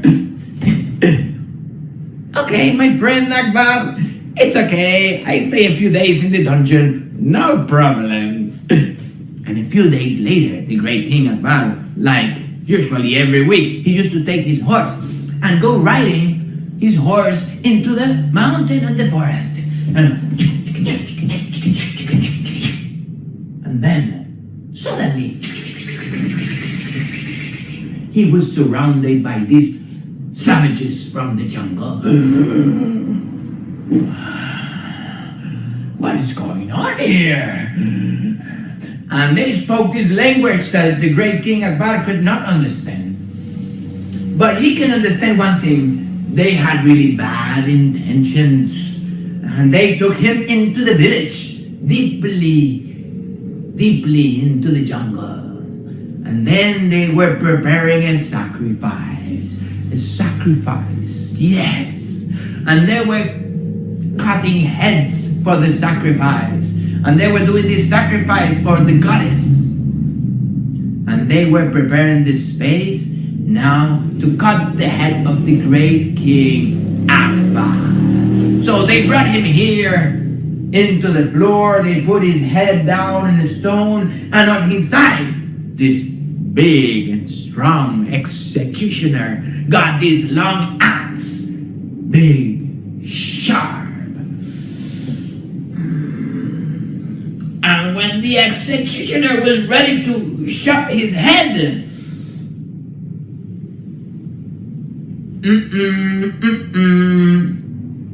and Akbar didn't spoke the language, but he could understand what was going on, and he could understand that the executioner was saying, "No good.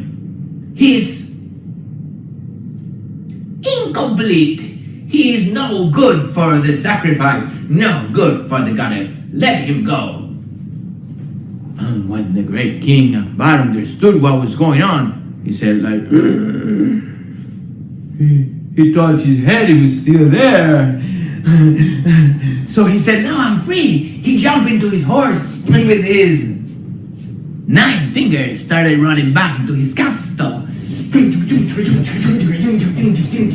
And thinking, "Oh, my great friend Bilbal was right. Everything happens because the reason. Because I had no finger, I still have my head. And I do prefer to have a head than a finger." When he came into the castle, he called his friend Bilbal. "Take him out of the dungeon." "Oh, my dear friend Bilbal, you were right. Everything happens because of reason. Because I caught my thumb, they didn't cut my head. And yeah, I really prefer my head than one thumb. I still have another one. Oh yes, you see my friend, everything happens because of reason. But tell me one thing, oh Birbal. If everything happens because of reason, why do you spend all these days in that dark hole, that dungeon, sad and lonely?"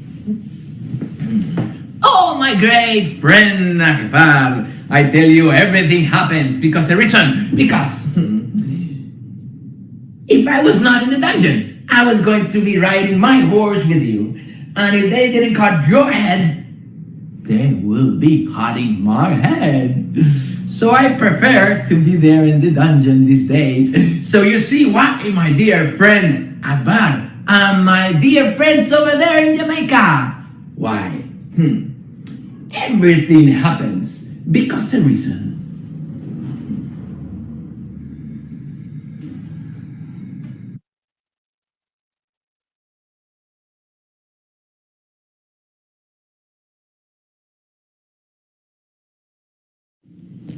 We are so delighted to be part of this.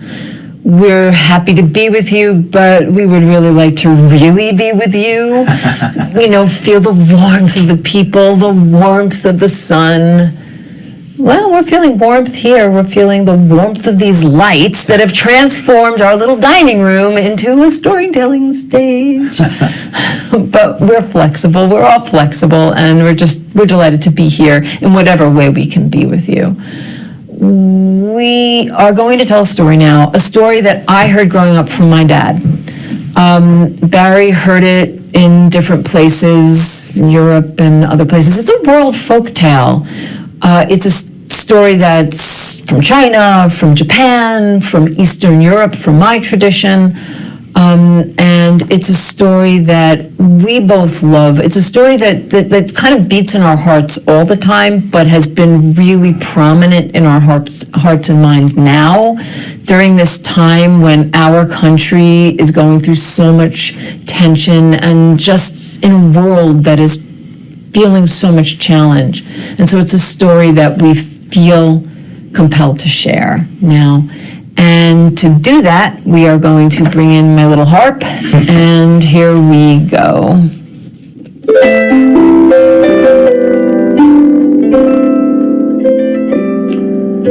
A story about a monk.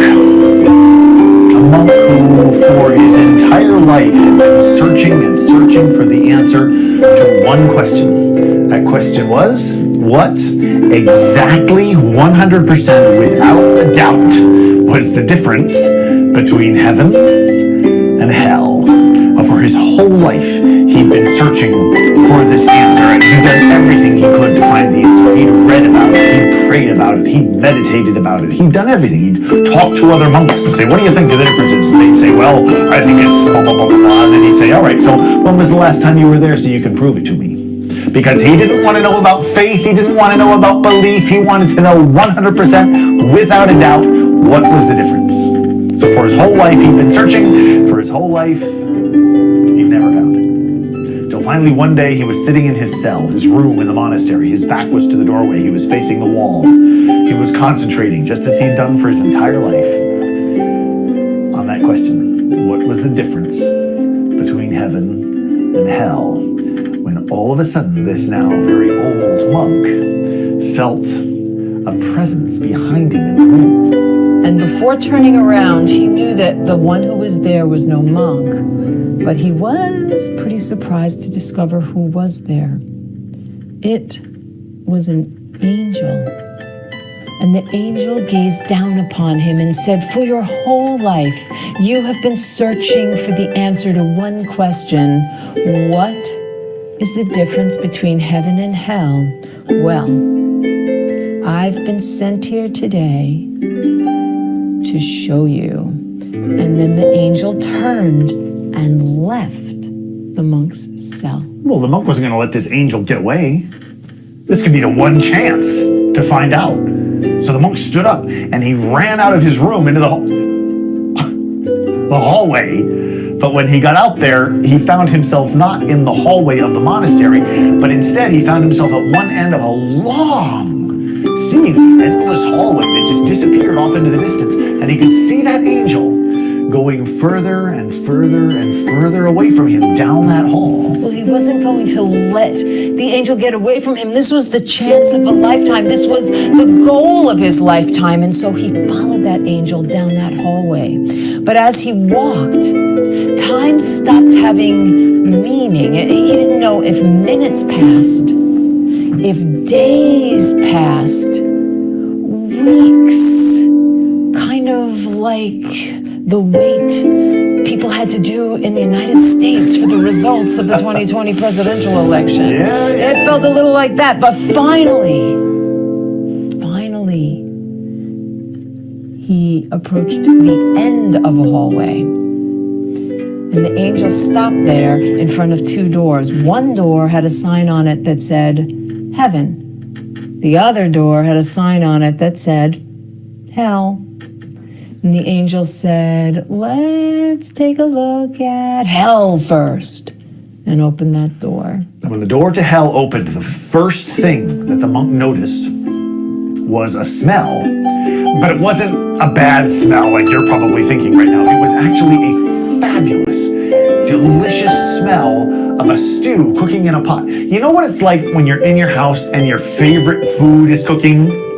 When we come down there, one of my things that I always have my nose looking for is rundown. That's my favorite. Just remember that next time we're there. But it doesn't matter what it is. See, and for the monk, that stew, just the smell of it swept over him. And he could think about nothing else but sinking his teeth into that stew. And so he gazed around that room, and it was right in the middle of the room. There was a great cauldron. It was cooking over an open fire, and the stew was bubbling out over the top. And when the stew bubbled out, it would land in the fire all around. It made the stew smell all the more pungent. Oh, he needed to get that stew. He was overcome with this desire, and he was about to step into the room when he noticed all the people. I mean, there were wall-to-wall people. Everywhere there were people, one after another. And the thing was is that every single person in that room looked angry. Every single person in that room grimaced or scowled. Now, the monk couldn't understand. With such delicious food to eat, it made no sense. And then the monk saw why. He noticed that every single person in that room had metal bands around their elbows and long-handled spoons strapped to the end of their fingers, so that no matter how many times they dipped their spoons into the stew, they couldn't bend their arms and get the delicious stew into their very hungry mouths. And the angel said, "Now this is hell," and shut the door. Then the angel opened the door to heaven, and when the door to heaven opened up, the first thing that the monk noticed was the same smell, the stew cooking in the pot.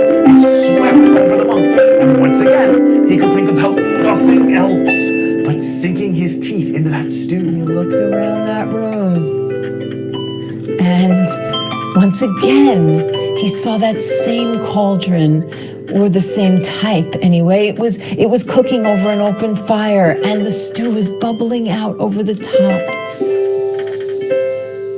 Smelled so good. And there were people in that room too.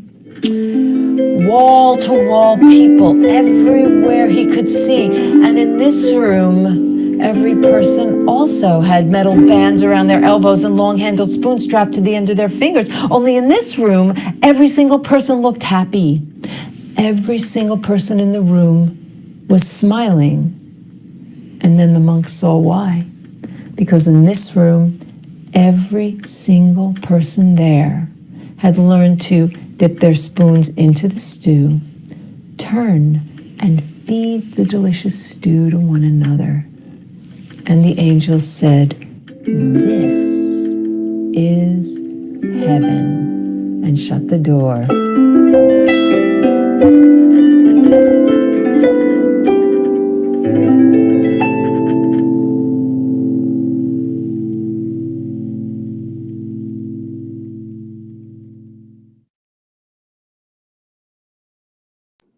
Welcome back. Welcome back.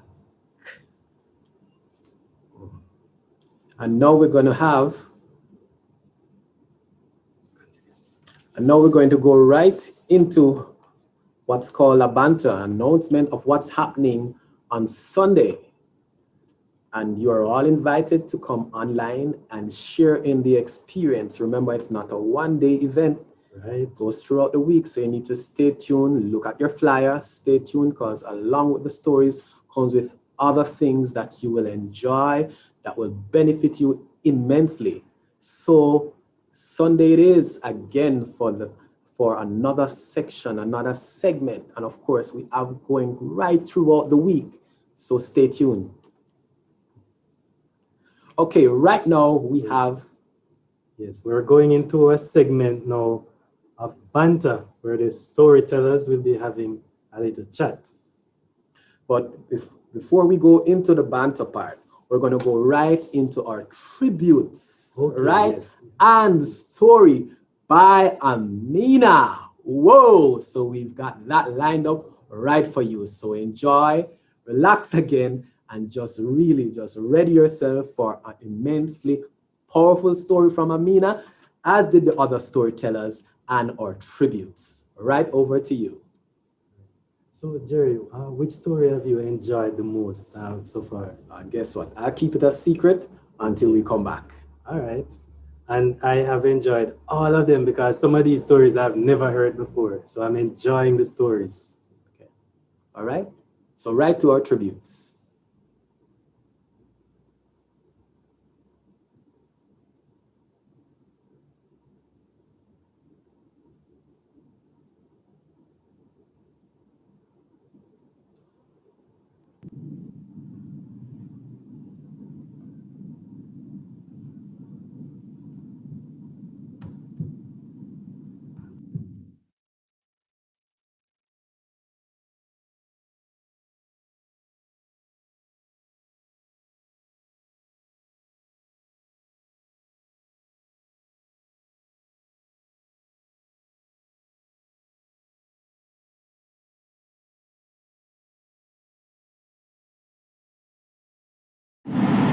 A long time ago, there was a man who had 4 sons.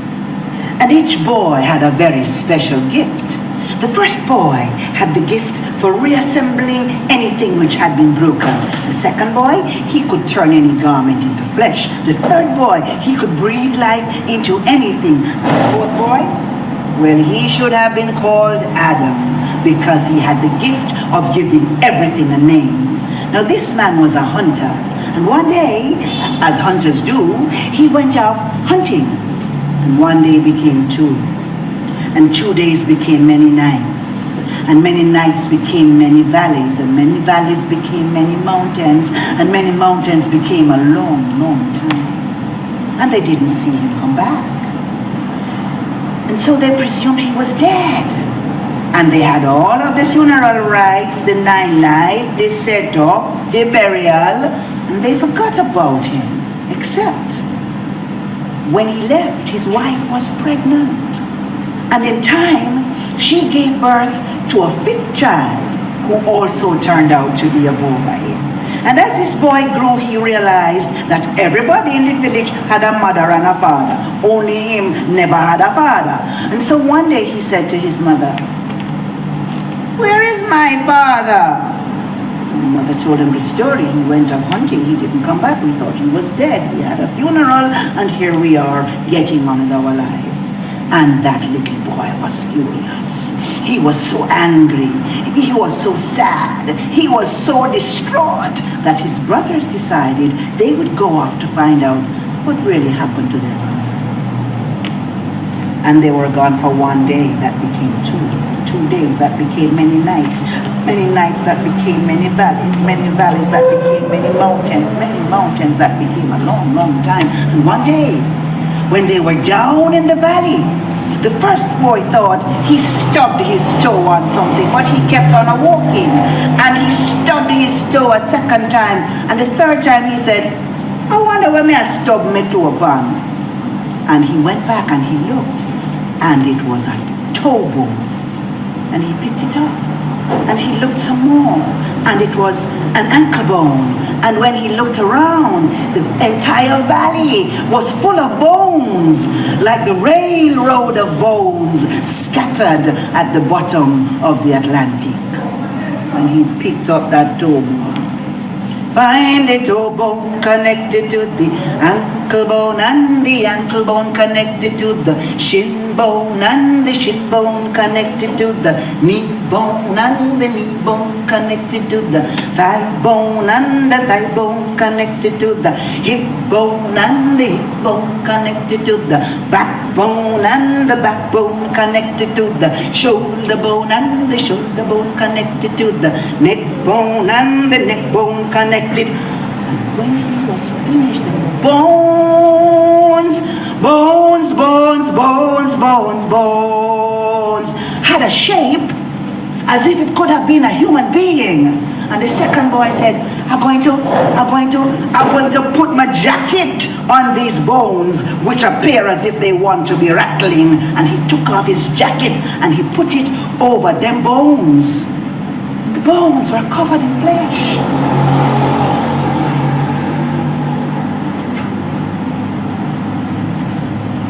And the third boy said, I think I want to breathe. I think I want to breathe into this thing. And the chest heaved.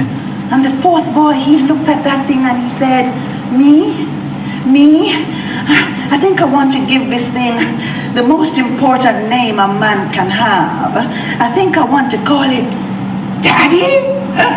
And that's who it was. And them bones rattled, and them bones started to walk around, and they took them bones home, and they had a great celebration. They had found their father.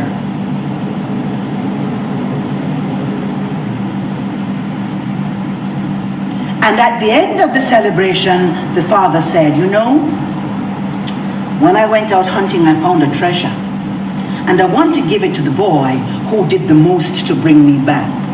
Well, you can imagine the pasa, the great confusing argument, like a Tower of Babel. All the boys were advancing the reasons as to why they had done the most to bring their father back. And a long time ago, when we had a problem like that, we would refer it to the Council of Elders. And so they referred the problem to the Council of Elders, and the Council of Elders told them what to do. So one day the father called all his sons and he said, you know, I'm so happy that all of you worked together to bring me home. But this treasure will go to the fifth boy, the boy who remembered to ask for his father. You see, we are never dead as long as we live in somebody's memory. We are never dead until the last person calls our name. And as long as we remember, we can wake up them bones scattered like a railroad of bones at the bottom of the Atlantic. Find the toe bone connected to the ankle bone and the ankle bone connected to the shin bone and the shin bone connected to the thigh bone. Bones, bones, bones, bones, bones, bones.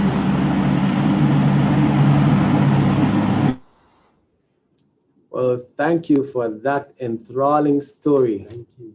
Wonderful, wonderful, wonderful. And as promised, I said before that I would reveal to you my favorite story. Of course, like you, all the stories were my favorite. However, I love that sugarcane story. That yes. Wonderful, wonderful illustrations. It's not a competition, but you know, I just love sugarcane. So I have a bias to that story. Yes. So welcome back, guys. And that was a fantastic, you know, all the storytellers did immensely great, right? International, local, every storyteller in their own right was superb. And as you mentioned that, Jerry, we want to acknowledge again our viewers on YouTube and on Facebook. And we want to thank you for your comments and remind you to continue tuning in throughout the festival. And of course, click the subscribe button. Yeah. Click the like button on Facebook and subscribe. Share and subscribe. Right, because it will be still on those platforms. So the stories will continue forever in our memories, as Dr. Meek said. Thank you all. Right now, we're going to some big ups by Dr. Meek. She has some big ups. She has some people she has to big up especially. Right? So Dr. Meeks, take it over. Your turn. Thank you very much, Sean. Thank you very much, Mr. Jerry Neal. Thanks to everybody who joined us this afternoon. Thanks to all the sponsors, the NCB Foundation, the Rita Marley Foundation. I'm in trouble now. Mussons Foundation, somebody help me please. The Ministry of Culture, Gender, Entertainment and Sport. Thank you to all of the international storytellers. Thank you to Rampoon Radio. I want to say a special big up to the PR team, Gwyneth Harold, Alison Hall, Michael Record. I especially want to big up Anne Worm from Barbados for all the sleepless nights and days that she had working on the posters and putting the beautiful, beautiful videos together, which if we had a competition, she would have won, because we have had such beautiful, wonderful commendations on those videos. And thank you very much. Don't go yet. We have to tell you what's happening for the rest of the week. We come back on Thursday at the various times that you will see on the flyers. All the times are 2 o'clock Jamaica time, and we come back with a panel discussion about how we understand gender in our folklore. You know, the Ghanaians have a proverb that says, storytelling don't like idle talk, which means although we're laughing, and I'm going to give you a Jamaican proverb now, we not give laugh a piece and also laugh where I laugh.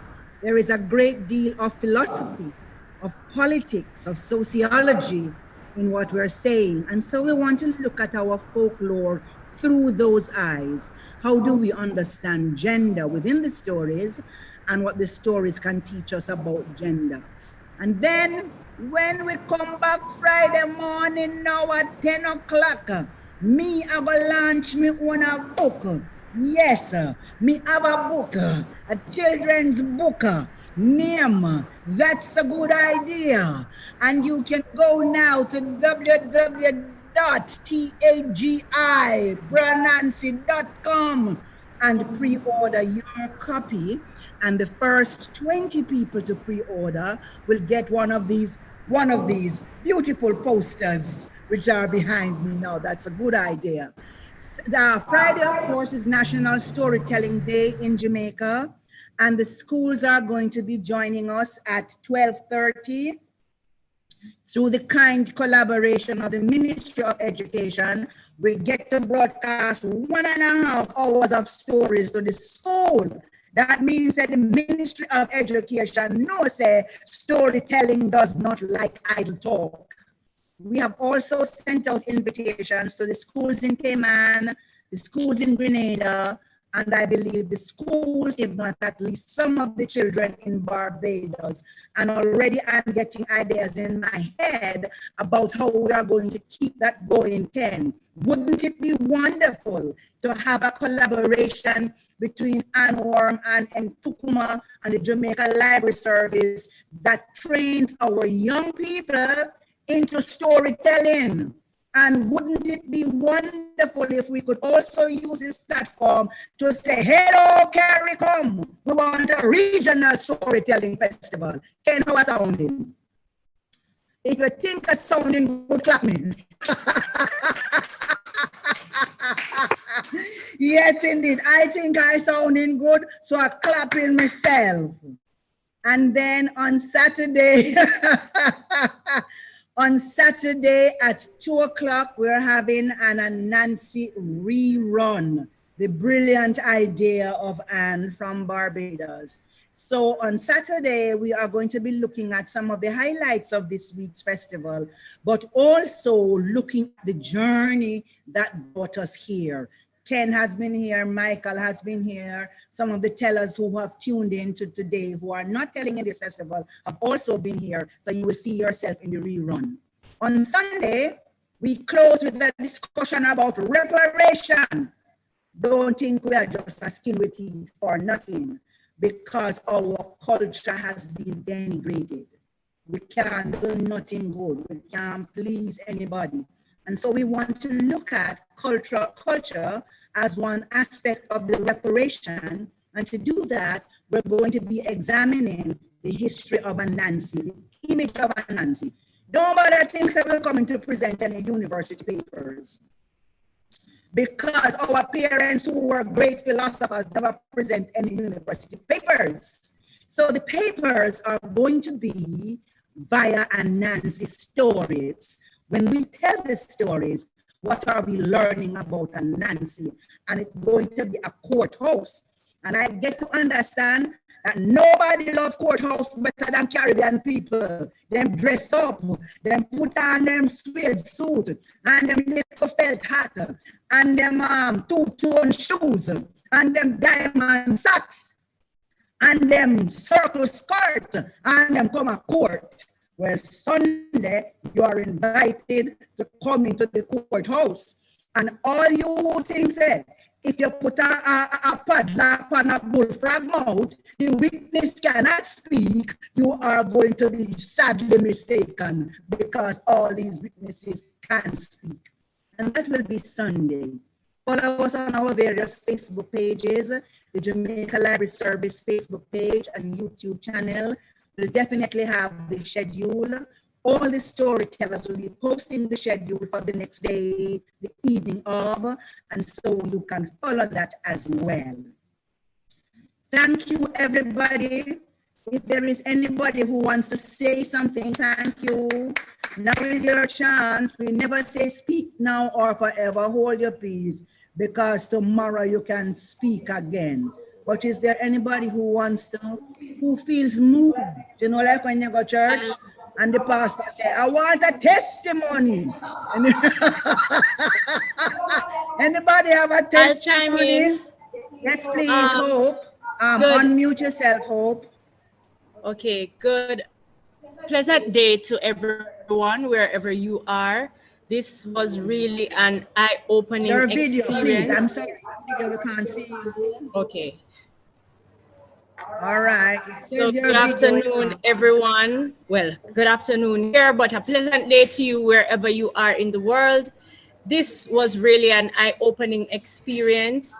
Enjoyed it immensely, and it has inspired me as an educator to go back to the classroom and have my students have their own storytelling festivals, whether it be in the class or in the drama club or at home with their family and friends, wherever they may reside. So I want to thank all our sponsors, and again, thank Dr. Amina Blackwood for this opportunity, and encourage all of us. Let us have our own storytelling festivals as well. After this one has ended, let us have our own storytelling festivals, not just here, but in our homes, where we can encourage love and unity among our family and friends. Thank you very much, Anne. So I'm looking to see every school having a storytelling festival that builds into next year's activity. You said something I wanted to lion back on, because we don't piggyback. We don't do that. We lion back. Yes, but through my head I walk now. When it come back tomorrow, I will be able to say what it is. Oh yes, I wanted to acknowledge all the kind comments in the chat. From Margaret, from Beryl, from Anne-Marie, from Michael, everybody, thank you very much. We acknowledge your encouragement and the fact that you found this to be a wonderful cross-cultural, me say, out there write university papers with big head word, man, cross-cultural experience and all those wonderful things. Ananse have gone a big word for speak, man, because Ananse have nothing in her head, you know. Thank you very much. When we close off, it's not because we have nothing else to say. It's in the interest of time. Thank you for those people like Hazel, Shafagono. All right, Hazel, we understand. Thank you so very much. I saw that Jean Small joined us towards the end. Thank you very much, Jean. Come back and see us, but don't go yet, because we want you to see the wonderful video, which is the promo for Sunday's activity. Thank you very much. Over to you, Mr. Technical Man.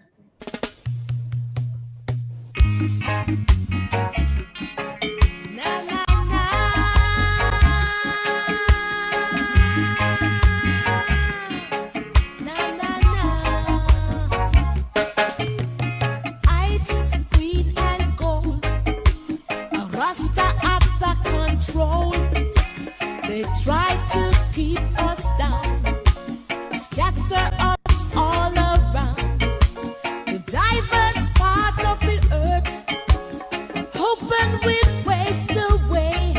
But no matter what they do, no matter what they say, all I got to children I go Harambe, Harambe. Hear what I say, Harambe, Harambe. Hear what I say, Harambe.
That was so delightful.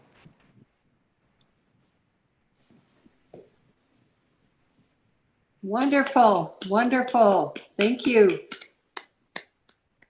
Yeah. See you on Thursday. Thanks, everybody. Not on though. I can't see who's speaking. Oh, it's but I'm Sharon. acknowledging. Thank you very much. It was wonderful. Thank you for letting me be a part of this. It was really a delight, and I'm more delighted than I can even imagine. Really and truly, I've just been so totally tickled and tantalized and had a blast. Thank you for opening. Thank you. Yeah. So please post the schedule on your own social media platforms and encourage your friends and family to join us on the YouTube and the Facebook channels. Yes. And the people who have my number and sending me that it was really great and them grandchild did enjoy it. And that now me make them late for other things. I know me is a Nancy calls it. Yes, it's Harambe. H-A, Harambe. If you listen to the entire song by Rita Marley, you will hear her explain. It's a West African word. It means working together, pulling together. Oh, no, get my telephone number, by the way, to be asking me all of these wonderful things. Yes, enjoyed what I could listen to. Thank you very much. Please spread the word. Something this good can't keep to yourself. Thank you. Can it's past your bedtime or New York on the same time? Thank you very much. Please come back on Thursday. See, we were good. We said 2 hours and we're just about 2 hours. So we won't trespass on the time. We've spent a significant amount of time ensuring that we keep the festival within the time limit that we ask you to give us some of your time. Thank you very much. I have to sit here, but you can lock off your thing. When the last person lock off, I will lock off. I can't lock you off. Thank you so very much. Thanks, everybody.